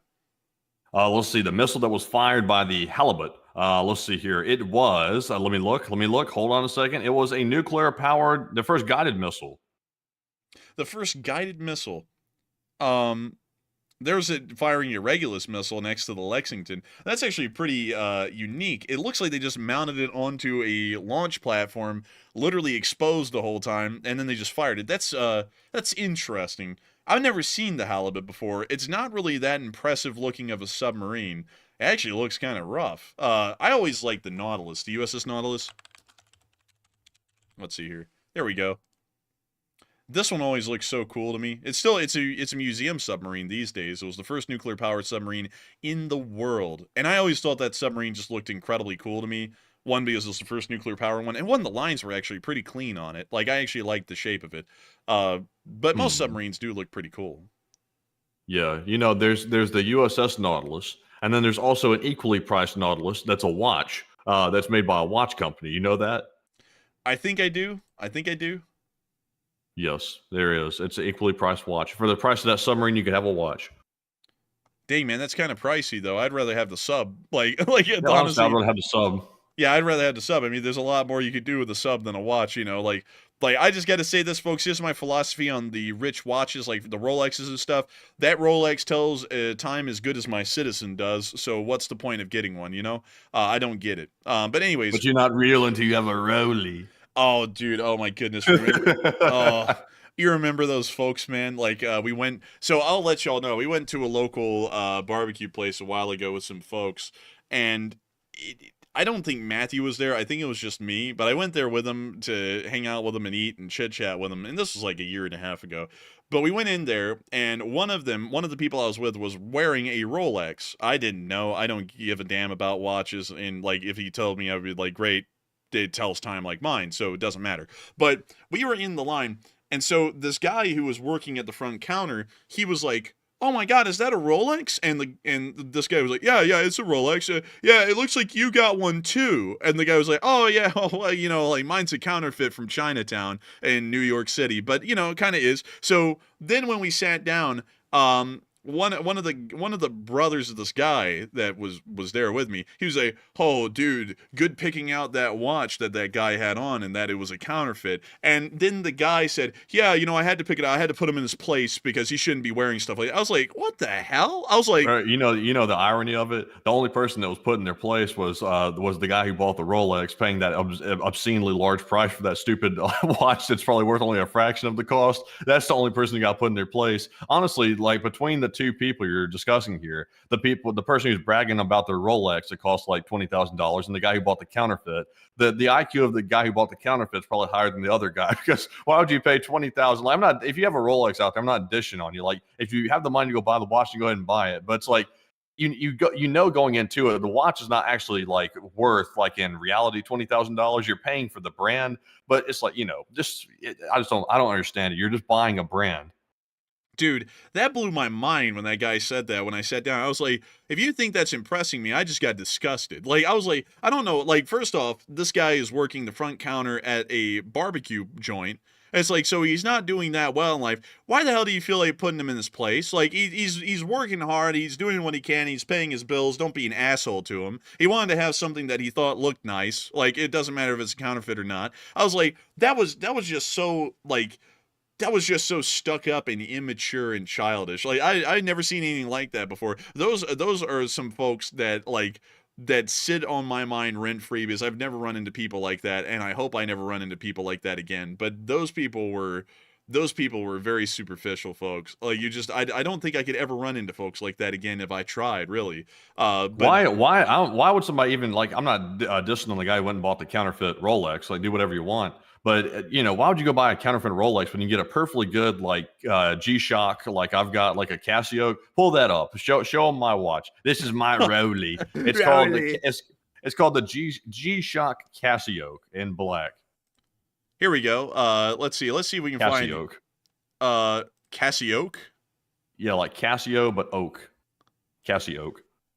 Are you for real? Yeah, I'm dead serious. Oh, here we go. Yeah, here it is. Yeah, there it is.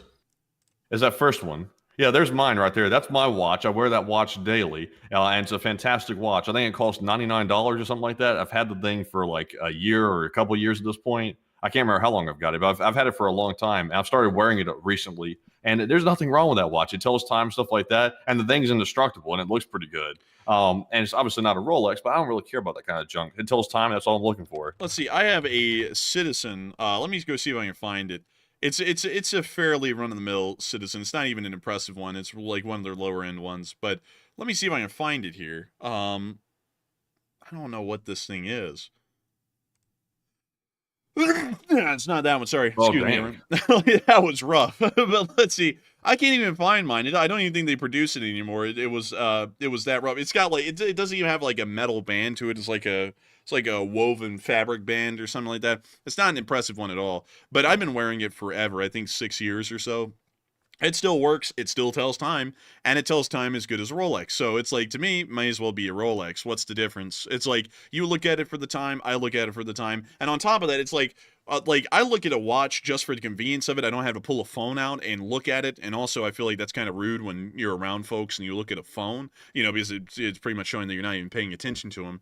And I really don't look at a watch either when I'm around folks, but at the same time, I just like having a watch because it's a little bit quicker to just flick your wrist up instead of, pulling your phone out. So that's why I have that's why I have a watch. But also the thing to me that really sticks out to me is, what is the point of getting a luxury watch when all it still does is tell time? Like, it's kind of like getting a luxury car, honestly. Like, a car goes from point A to point B, and because of speed limits on roadways, you're never able to use the full performance of a sports car, and unless you're absolutely loaded, there's no point in getting a Rolls Royce because you don't have a driver to drive you around where you actually get the benefit of having one of those kinds of cars. So what would be the point of getting one? It like, beyond just having it for the, I guess, the ooh and ah of it, I suppose. My philosophy on stuff is this. If you're going, for example, like, I have no issue with people that go buy, like, Ferraris and stuff like that. If you can afford it and you want it, then go for it. But the people that go to buy those things because they're trying to impress other people, or they're trying to, like, you feel more superior to other people or something like that, they're not buying it because they are fascinated by the engineering in the Ferrari, like, because it's really high horsepower, it's a nice car, but it's a nice engine, nice handling, things like that. They're buying it to try to feel superior to other people. That, to me, is what I don't like. I'm like, if people are buying it and doing stuff like that, that's not classy to me whatsoever. That's very insecure of a person to be doing that. Also, the same thing for watches. I'm like, if someone wants to go buy a Rolex and go have at it, but hopefully you're buying the Rolex because you like the engineering behind the Rolex and the way it looks versus trying to be like, oh, I have a Rolex and I'm better than thou. It's like, that's just like not classy to me. Like there's a huge difference between those two types of people. Man, remember, remember when those people said they could buy a McLaren if they wanted to? It's like, well, why don't you? It's like, go ahead. It's like we don't care, but it's like at the same time, why are you saying that? It's like, it doesn't matter, like that, dude. Honestly, man, those people were something else. I don't think we've ever we haven't run into people like that before. I hope we don't run into people like that again. So with that, I hope that does address that somewhat well, at least the best I can. And with that, it is time for us to move on to the next one. All right, and our next super chat is going to go to, also, by the way, I almost forgot, Gunfox is not here to tell us, but he did ask for a question from the chat, so we will grab that question. We almost forget that every single time, but I got it this time. This one goes to Critical Thinking, who says, okay, 7 B-2 bombers, but how many C-17s with Rapid Dragon systems? We don't know about how many C-17s are in the area or how many Rapid Dragons. Sadly, we haven't gotten enough information on those to know, and of course, Rapid Dragons could just be quietly moved inside the C-17s. We never get told what cargo is inside of a C-17 when it's airborne, so with that in mind, we actually would not know on that, so we'd largely have to declare ignorance. And so with that, I hope that does address that the best I can, at least from what we know. I largely have to declare ignorance on it, though, unfortunately. But with that, thank you, Gunfox, for sponsoring a live chat and helping this channel to keep on running. And with that, we are on to the next one. All right, and our next one goes to Jose Diaz, who's another channel legend who put in a $20 donation, and thank you, Jose, as well, for that support and helping to keep the channel running once again. And Enforcer, what say you? I gotta thank you so much for the support and helping this channel to keep on running. And while you didn't throw in a comment, the support means a lot, and we are incredibly appreciative of you helping this channel to keep on running. And so with that, a huge thanks to you once again, and we are on to the next one. All right, and our next one goes to Jay Fitzarelli, who puts in a $10 donation. And thank you, Jay Fitzarelli, as well for that support. And said, I'm blown away with the intro. Hollywood shit here. LSA. Man, real trap shit. Walk with your boys. Damn, son, where'd you find this? Well, thank you so much for the compliment and the support. It took a lot of time and effort to have that intro custom made, but I'm glad to know that you really love it, because that's what we made it for. We made it for y'all to all enjoy the countdown and the intro. I thought it would make the time pass a little bit quicker for folks to have custom-made music, and it would eventually get rid of the comments of, oh my god, the intro's so long. It didn't, but I'm still glad to know that people who are listening to it absolutely love it. And so with that, a huge thanks to you so much once again. Thank you for the support and the kind words. And with that, we are on to the next one. And our next one goes to Erling Gruel, who puts in a 10. And thank you very much, Erling, for that support. They said, love the work here, and take the message from the chat.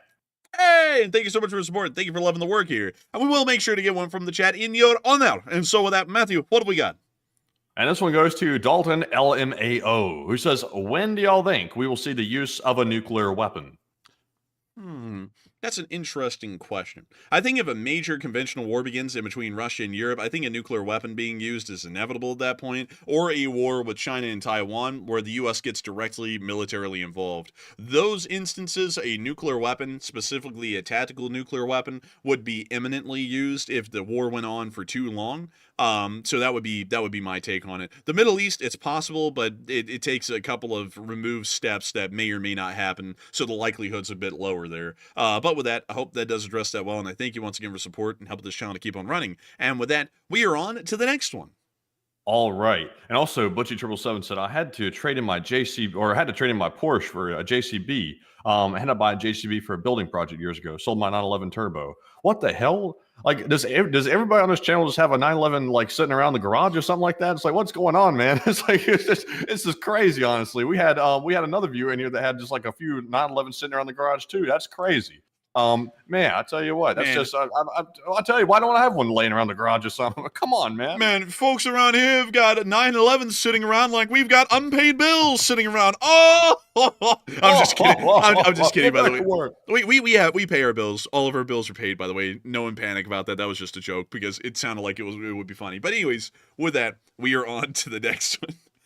All right, and also I'm joking, by the way. Like, if anyone's out there thinking, "Hey, what you doing hating on me for having a Porsche?" I'm joking, by the way. I'm just saying. Hopefully one day I'll have a 911 sitting around somewhere, but you never know. But anyways, and moving on to our next one here. This one goes to Gunfox, who puts in a 10 once more. Thank you very much, Gunfox, for that $10 support. And he said, September 14th, 1957, the UK tested a 1 kiloton bomb incorporating a small amount of cobalt as an experimental radiochemical tracer at their Taji testing site in the Mar-a-Lago Range, Australia.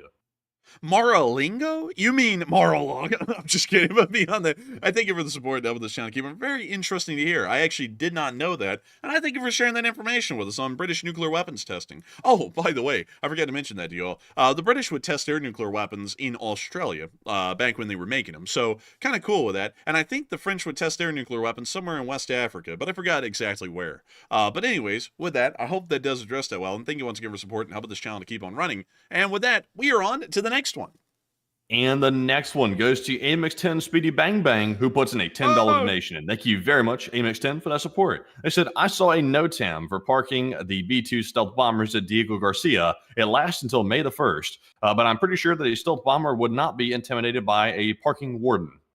I don't think so. Traffic wardens are the least concern of a B-2 stealth bomber. But I thank you for the support and sharing that with us. And of course, if it wasn't for folks like you, we wouldn't be able to make this thing possible. And we wouldn't be able to even cover the news that the B-2s are down there in Diego Garcia right now. And so with that, we're about to be moving on to the next one. As David Johns in the live chat, morally superior to all of us here, we are nothing but underlings, said, stop playing with the idea of nuclear war. One bomb dropped equals world destruction. I don't know. Stop playing with my name. Put some respect on my name. Because y'all think I'm playing with y'all. But David, I don't think you know this, but we're not the ones playing with the idea of nuclear war. You see, it's this guy called Vladimir Putin. He doesn't work for us. He's not on our payroll, and we're not on his. We're on the payroll of the CIA. I'm just kidding, by the way. We are not on the payroll of the CIA. I'm just playing, by the way. Please don't hurt us. But one thing I gotta say, David, is that we're not playing with the idea of nuclear war. He is. And so we gotta talk about it, David. I hope you understand. It's nothing personal here, you see. Like, I'm not really one to like the idea of nuclear war. I like to have my skin intact, not boiling off of my muscles.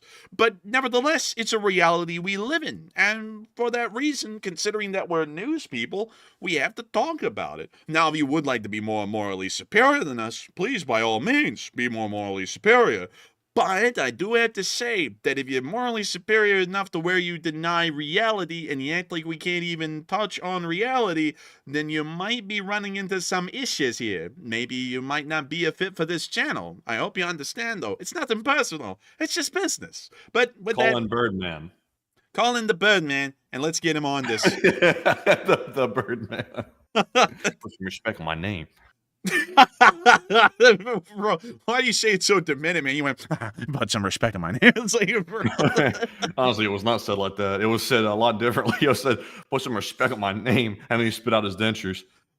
What? Like, wait a minute. Yeah, he spit out this guy apparently had a problem with his radio host or whatever. So when this rapper called Birdman pulled up to the radio studio, walked in with the intention to confront them, and then said, put some respect on my name, stop playing with my name. And they said, what are you talking about? And then he spit his dentures out, and he put them back in his mouth and said, put some respect on my name. Dude, you can't put respect on his name when he's spitting his teeth out in the middle of your studio. Like oh, man, it was tough. Oh, my Lord, man. Wait, oh, man, it's time to cover beef or rat beefs or whatever he did for like a week. Oh, yeah, that's Hot Dog Man's like area of expertise. I forgot. Yeah, oh man, it's time to cover it. And then everyone was showing up for like Ukraine war news. They were like, what the hell's this? And he was like, so Big T did a drive-by up in Toronto. And it's like, what the hell? It's like, this has nothing to do with anything. Like, really? But I'm telling you what, and I'm telling you what right now. What is this? I don't even know. I don't even know either. Wait a minute, is this a cemetery? No, it can't be a cemetery. That looks too waterlogged. I don't know what that is. What? I was laughing to somebody in the chat saying something. Also, by the way, just to clarify something, because somebody said, "Wait a minute, dentures." He didn't spit his dentures out like on the table or something like that. It wasn't like that, but you could hear it in the microphone. You could see him like grabbing something and putting it back in his mouth, and it was like some like rumbling sound or something like that. And he stopped talking for a minute to do it. So it looked to me like some type of like teeth or dentures or something. The guy was like pushing back in his mouth. It was just weird, and everybody was commenting on talking about, "Whoa, was that guy like about to spit his teeth out or something like that?" But no, I can't even repeat the comment though. I mean, the comment that was made in the live chat was just crazy. But no, I can't repeat that one. Let's see here. Don't repeat it if you come across it. I can't even find it. So we're just gonna move on from that. But anyways, what do we have next, Matthew? Oh wait, hang on. We actually got a poll here. We got a poll. Which affordable electric car do you like the most? And the results will shock you to sound like straight up clickbait or a tabloid. But Matthew, what are people saying? What are you thinking? So let's see here. It says 21% said the Hyundai Ioniq 5N, while 17% said the Mustang Mach-E, 16% said the Tesla Model 3, excuse me, and 46% said I will not touch electric. Me personally, I would say the Hyundai Ioniq 5 is pretty cool looking, but I just saw the price tag on it, and I said it was affordable, but I kind of take that back. It starts at about $65,000, it looks like, which is not what I would call affordable. So I would say that car is actually overpriced. It has 600 horsepower though, which is pretty good, but it's electric. So it's 600 electric horsepower. It's not like, 600 rumbling horsepower, something like that, which is a big difference to me. But between them, I would say that Hyundai is pretty nice. But Enforcer, what say you? I'd say that that Hyundai was probably the best. I'd have to agree with Matthew on that one. But to be honest with you, out of those three, I'd rather pick something that wasn't electric. But anyways, with that, I hope that does address that somewhat well, at least in my opinion. And my opinion's my opinion. It is what it is. I am what I am. You like it or you don't. It's don't beat me up because I don't like electric cars and you don't. Okay, that's your opinion. You like them. I mean, I'm all right with them as long as they look good. Not really a lot of them look good. They're kind of ugly. But anyways, with that, what do we got, man? What do we got next? Hit me with it, man. Hit me with it. All right. Also, Tom Exman said it's big battery cost, Matt. That's why the price is high. Honestly, listen. Here's my honest truth about this. If you're going to want like a car that's exciting to drive, that's got like horsepower like that, you could probably just get a car that has like a nice V6 or a V8 in it that has the fun that like of a gas powered car that has a little bit more fun to it, instead of paying like the same price for some small like little battery powered car that's like a go-kart. Honestly. Maybe one day if electric cars get there with the price, maybe they'll be like, okay. But honestly, for me, I'm just not like going for it right now, me personally, because I like the gas powered cars and maybe they can make them more efficient or something. But I kind of like that V8, you know what I'm saying? The types that get like 20 miles a gallon. But to each his own. But anyways, jumping into our next super chat here. This one goes to Ed, who puts in a $50 donation. And thank you very much, Ed, for that very generous $50 support. And we appreciate that. He said, LSA, Irish Ed here. And better you guys get it than my wife.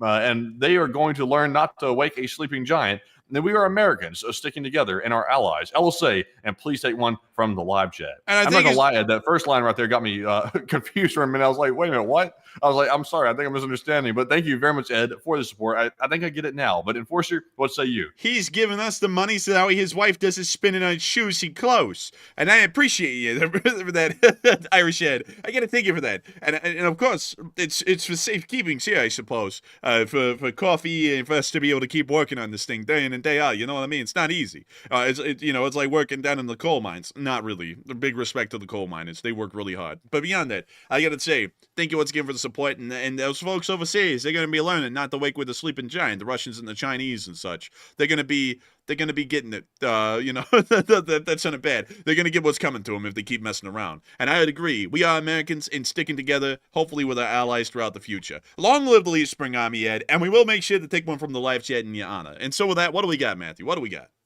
All right. And this live chat in honor of Ed is going to go to none other than Ed Seifert, who said, how can Russia invade Europe when they can't even defeat Ukraine? Well, the thing is that they don't really have to, technically win. They just have to get in the war and then start threatening to nuke people and possibly nuke a few. Because here's what would happen. Russia starts the conventional war, Europe will steamroll them. America doesn't even have to be around for this to happen. This is a canon event. They're going to get steamrolled. Now, what happens is whether they're winning or they're steamrolled, if they're winning, then the Europeans are going to threaten nukes through Britain and France, and then the Russians will be forced to the negotiating table, but it'll be on their terms. If the Russians start losing, they'll start to threaten nukes, and then they go to the negotiating table, and the Russians can just force it to be on their terms. Otherwise, they'll just start nuking people with tactical nukes on the front lines. That's largely how it will work. So you don't really have to win. Like, you don't actually have to win on the battlefield anymore, at least in Russia's aspect to do this. You just have to instigate the war and then threaten nuclear weaponry, because at that point it's highly likely that it could happen. And then you kind of force everyone to the negotiating table, and they either have to appease you or you start whipping out the nukes. Practically, it's an all-in or nothing kind of a situation for the Russians, because they either get what they want or everyone gets killed, including themselves. So with that, I hope that does address that the best I can, at least with what the logical answer would be. It sounds asinine, and it certainly isn't a nuclear doctrine that was ever used by anyone in the past through the Cold War, but it appears to be what the Russians are doing nowadays, or largely what they would attempt to do inside of Eastern Europe to try and force their way or no way for the large part. And so with that, thank you once again for support and helping this channel to keep on running. I hope that this addressed that well. And with that, we're on to the next one. And our next super chat goes to Offbeat Lazarus once again, who puts in a 10 this time. And thank you very much, Offbeat Lazarus, for that support. He said, if Europe starts up our war industries and put up defenses like mines, how fast could we be ready for a full-scale ground war over here in the EU? Y'all could probably be ready in about 18 months, 18 to 24 months, which would be about a year and a half to 2 years. Reason being behind that is that preparing and pre-mobilization takes a good hot minute. When America entered World War I, which is a fairly unexpected thing for us, we actually found out that mobilization in the United States to be completely ready for war would actually take about 3 years. How the tables turned. We were the ones who weren't ready for World War I back in the day. And you know what everyone did? You know what the crazy thing was? Europe didn't sit there and tell America that they were dead weight and they need to start giving Europe something in exchange. You know what they did? The British and the French just started to give equipment for free to the United States. So that way we could send over our boys to fight. Wasn't that nice of them? Wasn't that nice of them? The USA should be grateful. They should say thank you. Because if it wasn't for Europe in World War I, oh, buddy, the AEF wouldn't have been well equipped at all. I'll tell you that. That's a guarantee. You know, it could go both ways. It's a two-way street. You know, like America could be speaking German if it wasn't for the British and the French providing all that equipment to us in World War I. I mean, God bless their souls. I'm just kidding, by the way. We would have gone over there and we would have fought, but hardly any of our units could be on the front lines because almost none of them were equipped. But beyond that, what I got to say about that is that Europe could be ready in maybe 18 to 24 months from this point right now. So it wouldn't be that bad. I mean, honestly, if the Russians really waited, which they might, then that means that they would probably be invading by the time Europe's nearly ready or ready. So I don't think it would be that bad of a situation. It's just one that no one will want to be in. And also on top of that, by military spending figures and manpower figures and equipment figures as they exist right now, Europe would already be in an advantageous position fighting the Russians if a war broke out at this very moment. So while they're preparing, it's really preparing to be in a situation where they overkill on the Russians and they're winning from the outset instead of having a bit of a tough fight at the start and then winning in the end. So with that, I hope that does address that well. Thank you once again for support and helping this channel to keep on running. Because if it wasn't for folks like you, we wouldn't be able to make this thing better. And we wouldn't be able to keep it running. And so with that, thank you once again. I hope that does address that well. And with that, we are on to the next one. All right, and our next one goes to Krusty Hen 0, who puts in an 8. And thank you very much, Mr. Hen, for that support. He said, I laugh at pro-Russian troll. I laugh at the pro-Russian trolls as well. I really do. They're always funny because they always come in here and they don't have a grasp of anything. You know, you can sit there and say something like, Europe is within our strategic interest. Europe is a freeloader. As they're like the second biggest military spender on the planet. Like, I like this, Matthew. I like this. In some American minds, China is a military power unmatched. It's better than America. We're so cooked, bro. They spend, I think it's like $290 billion on their military annually right now. Europe combined spends $340 billion. They beat the Chinese by $60 billion whole dollars. And then we sit there and go, Europe is weak, feeble. It can't take care of itself if it wanted to. It's an invalid. It's like, how do... Oh, I would hate to bail out Europe again. Oh, I would hate that. You know, we didn't even talk about the group chat getting leaked tonight at all. Enforcer PC small group. Leak it, man, leak it. But yeah, like so if y'all don't know this, I'm sure y'all know this. It was a big thing yesterday. We covered it. I think Matthew covered it in your video, didn't you, Yes, Matthew? Yeah, you did I did. cover it. So basically, what happened, to explain it to everyone, is that all of our top guys here in the U.S. government, the Secretary of Defense, the Vice President, and so on, they all created a group chat on a system called Signal, which is an encrypted app, but it's a privately owned app. So it's not an intra-governmental sort of a system. It's more so of an extra-governmental system, meaning that it's outside of the government's purview or control directly. So crazily enough, apparently this was Mike Waltzing Mike. This was his fault. He added the chief editor of The Atlantic, which is a newspaper, into the group chat, and then they all started talking about the plan with the Houthis and what they were going to do. They literally talked about everything as far as the diplomatic mechanics were working, the foreign policy posturing, and it was crazy because literally the beans were spilled. This was worse than the Pentagon Papers because it literally was just this guy sitting in the literal middle of this chat as everyone was yapping. So now they're trying to go and put this guy on a cross, the chief editor of The Atlantic that was in this thing. They're trying to put him on a cross and crucify him for the whole thing, like it was his fault that he got added to the group. But beyond that, it was a little bit shocking to see that because it was one of the largest operational security blunders that I've ever seen. One, they shouldn't have been doing that over the phone. Two, they shouldn't have been doing it on an extra-governmental app or any extra-governmental system at all for that matter. Three, Mike Waltz was actually in the Kremlin, like in the building, or really in like the perimeter of the Kremlin, which is like a fortress wall, but there's a load of buildings inside the Kremlin. But he was inside of the Kremlin walls as this conversation was going on this phone. So it's quite possible that a lot of that was intercepted already by the Russians. There was a myriad of security violations that were conducted in the course of that. And so now they're trying to, instead of saying that they messed up and they should do better, they're trying to put the chief editor of The Atlantic on a cross and crucify him for having been added to the text group in the first place by Mike Waltz. So it's a little bit of a situationship, if you want to call it that.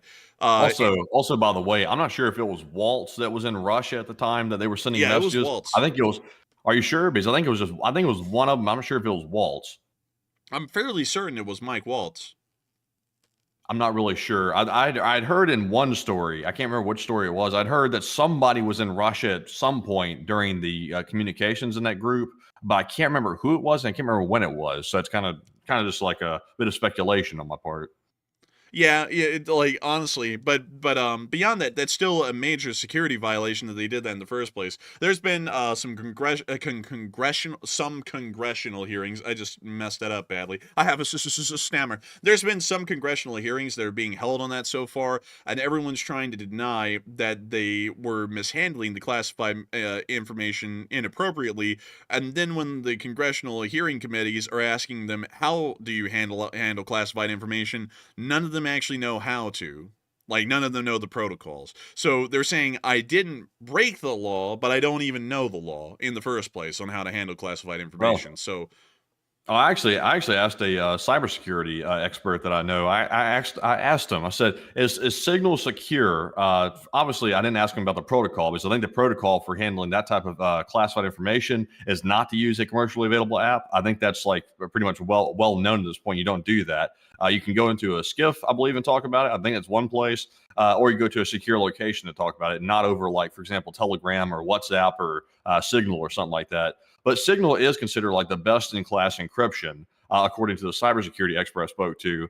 And it's very good encryption from end to end. So it is secure. But the problem comes with this, and this is what I was told, this was his opinion, so take it with a grain of salt, because I don't want to get in trouble by saying something that's not true about Signal. So apparently, it depends on how the information is routed. So if, for example, if you're connected to public Wi-Fi and they're routing that signal through the public Wi-Fi to the other end of the encryption, the other end of Signal, wherever you're sending the message to, it could be intercepted. But the problem is, though, whoever intercepts it has to have the resources to be able to crack the encryption, to be able to read the content of the message, which is complicated unless you have a lot of resources. And I think a country like Russia or China would probably have those resources to get that done. So I don't know if it's been broken officially yet, but any type of encryption is able to be broken. It just takes a matter of time to break it, and that would be a problem. So I was told that if the government has their own secure satellite that they're using to route that information through, then it would probably be fine. There's no way to really get into it. But of course, they're probably not. They're probably connected to Russia's cellular network to actually send those messages. So that would be a problem. Yeah, the whole thing was a massive security breach, and on top of that, adding the chief editor of The Atlantic in just by mistake was a huge security breach in itself. Instead of trying to learn from it, they're just going to go crucify the guy that accidentally got added in. So that's fun. That's always a great thing and a wonderful way to work around, mistakes and lessons learned, is to just not learn any lessons and then punish the people that were, just added in. But anyways, with that, I hope we kind of cover that a little bit, or at least slightly, because it is something that we have been talking about behind the scenes yesterday and today, because to see something like that happen, I've never seen anything like that before. But anyways, with that, I hope that does address that somewhat well. Thank you once again for support and helping this channel to keep on running. And with that, we are on to the next one. And our next super chats go to Ronald van der Stam, who puts in a $6 donation, also a 5 from Sentinel, as well as a 5 from Dade Carnes, also known as Raid, and also we did have a 5 from McDuff. And thank you all 4 of you very much for that support, and we do appreciate that. And of course, it helps keep the channel running, and a big thanks to all 4 of you. And we also have a $5 super chat from a Vulture 1066, who says, "No blast doors in the bunkers. I served in blast doors." Hey, thank you so much for the support. And yeah, that is interesting. They have no blast doors. Once again, probably because it was built from a metro tunnel boring system. But still, that is interesting to know. And I thank you for the support and helping this channel to keep on running. And with that, we are on to the next one. And our next one goes to Leora Abigail, who puts in a 5. And thank you very much, Leora, as well for that support. They said, "A message for Iran, FAFO." And now you're finding out. Oh, and they're about to be finding out. I'd agree with that, and it's going to be very soon. And so that, thank you for the support and helping this channel to keep it running. I hope that does address that well. And we are on to the next one. And the Vulture 1066 came back in with a $5 super chat and said, "Drunk now, going to bed. Long live LSA." Long live the Lee Spring Army, and good luck going to sleep drunk. Make sure to stay safe and drink lots of water. And so with that, thank you once again for support. I hope that does address that the best I can. We are on to the next one. All right. And with that, also someone said in the live chat, the signal code was broken when they invited a reporter. Well, no, the code wasn't broken. They voluntarily, according to what was said, they accidentally voluntarily added the reporter to the group chat. So there was no misconduct or hacking or anything like that took place. The reporter was just literally thrown right into the middle of these secret talks that were taking place on Signal by the national security individuals. So no, the reporter didn't break anything, according to what's being said. I think now the narrative is being spun that the reporter somehow snuck in, but that does not sound like it was the case. And everybody's already said they were accidentally added. So how the hell can they sneak in if they're accidentally added? So, that makes no sense. It sounds like they're trying to shift blame onto the reporter, which is kind of lame, if you ask me, just from not a political standpoint, just a common sense standpoint, kind of lame. But anyways, jumping on to our next super chat, this one goes to Alan Gwinner, who puts in a 5. And thank you very much, Alan, for that support. And he said, "Russia ain't got the means to attack Europe." They ain't got the means, but they got the guts. And the guts are foolish, but they'll still possibly try. And it does appear that a lot of Europe is incredibly concerned about that, too. So we would have to believe that there's some sort of a merit to their fears. And also the city of Elk. It drew my attention. Do they have a restaurant here? Kebabs. Kebabs are very common inside of Poland. That does look pretty good. I'm kind of hungry right now. Those kebab plates look really good, actually. I'm not going to lie. Man, those actually look really good. Honestly, man, I'm kind of getting a little hungry right now. Hungry for more. But anyways. I'm kind of getting a little starving. Man, you are? You are? Well, we better hurry this thing on up. And so with that, we're on to the next one. And our next one goes to DJ Dramagic Stick, who puts in a 5. And thank you very much, DJ, for that support. They put in 2 super chats, by the way. And they said Russia never agreed to anything. And they lied. They never agreed to anything. And also they said, let's see. Let's see here. Whoa. I can't read these, DJ. They're good. This second one gets too damn political. I'm sorry, I can't read it. But thank you very much for that support. And Enforcer, what say you? And I got to thank you so much for the support and helping this channel to keep on running. Because if it wasn't for folks like you, we wouldn't be able to make this channel possible. We wouldn't be able to keep it rolling. And I got to thank you once again for that. And I got to say, very interesting comments. Very interesting comments. We really can't touch on them much, but still interesting nevertheless. And so with that, thank you once again. And we are on to the next one. And the next one goes to Kyle Padell, who puts in a 5. And thank you, Kyle, as well, for that $5 support and helping to keep the channel running. And he said, hello, LSA from Oklahoma. And my grandfather worked for Grand Trunk Railroad after World War II. Look up Grand Trunk when you get the chance. The Grand Trunk Railroad. Take a gander. Take a gander. Dang, let me go. The Grand The Trunk Grand Trunk. Western Railroad. That was their logo. GT. It was a worm, Matthew. It was a worm logo. I like those. I think they're cool. But let me go show you, Matthew, the paint scheme of the Grand Trunk. There it is, right there. That is nice right there. Man, that is kind of clean. But still, here is Canadian Damn. National. Sorry. I'm like, for some reason I've had a really runny nose for like the last hour. Man, that was so loud. I wasn't shocked by the sniffle. I was shocked by how loud it was. It was like literally like it was like 3D right next to me or something.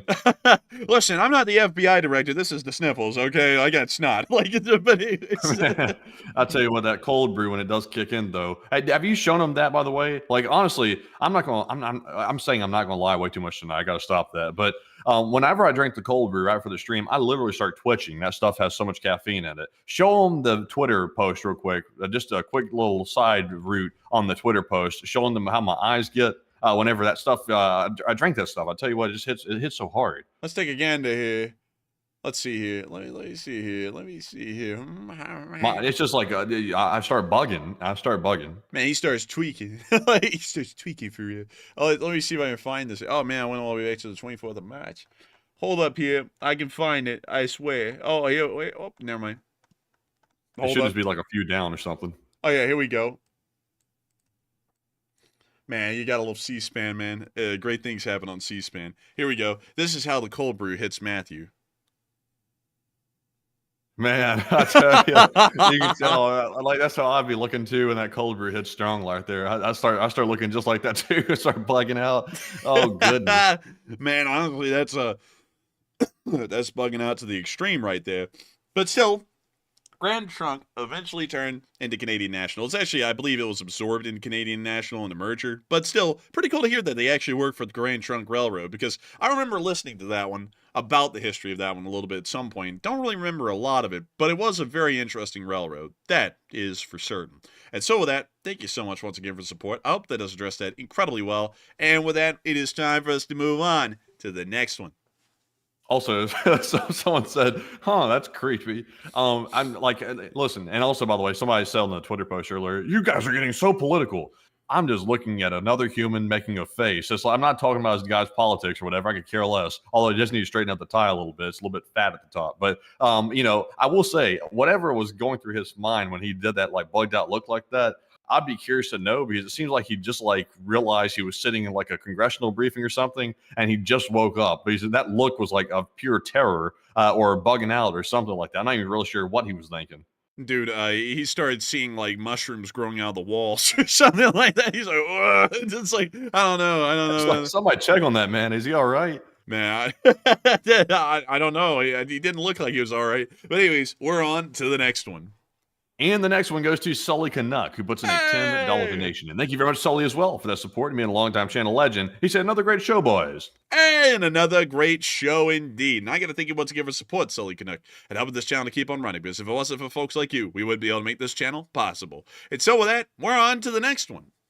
And the next one goes to the Wooden Sailor, who says LSA and puts in a 3, along with Plazant, who put in a 3 as well, and Fuqua, who puts in a 2. And thank you all three very much. And Enforcer, what say you? And thank you to all three of you, because y'all's support helps this channel to keep on running like every other piece of support, and we thank y'all greatly for that. And so with that, we are on to the next one. And our next one goes to Neil Vizanat, who puts in a 2. And thank you very much, Neil, as well, for that support. He said, "Good night, LSA. I'm sorry, but I don't feel good." Oh, that's quite all right. I hope you get better, though, Neil Vizanat. Thank you for the support, and a good night to you. I hope you sleep well, and I hope you get to feeling a little bit better. And so with that, thank you once again. I hope that does address that well. And we are on to the next one. And we have a 2 from Alan Guinier once more, who puts in a 2. And I said that twice, but thank you very much, Alan, for that support, and we appreciate it very much. He said, "This 69-year-old says you guys rock." And thank you for that. Hey, and thank you so much for the support, because we love to hear that people really do enjoy the show. And I hope that we're able to provide y'all with a little bit of extra information and intelligence. Not intelligence as in brains, but intelligence as in information. And also, hopefully, a little laugh or two here and there. But still, thank you once again for support. I hope that does address that well. And with that, we're on to the next one. And it is now time to jump onto our live chat questions because it is now time to move away from our super chats. But first of all, let's see something here. I think I might have missed one. Andrew Honeycutt said, I think you missed it. And I did. I'm sorry, Andrew. I did miss that. I think it came in while I was yapping a minute ago and I didn't see it. But Andrew put in that 5. And thank you very much, Andrew Honeycutt, for that $5 support. He said, 7 B-52s seems to indicate a lot of targets. And if it's nuke facilities, which ones are likely to be hit? And any idea how far it will set the program back? It mostly would set the program back by decades if they hit it heavily. But there is a lot of nuclear facilities around Isfahan and the town of Natanz, which is just a little bit north up here. There are a large amount of them there. There are also a decent amount of them around Tehran. And I believe there's a couple of others further up in the northwest near Tabriz. So there's a large amount of them all over the place. And if they do hit all of them and a whole bunch of additional targets, they could set back the Iranians by decades alone just with those attacks. So with that, I hope that does address that well. Thank you for the support, Andrew Honeycutt, and helping this channel to keep on running. And with that, we are on to the next one.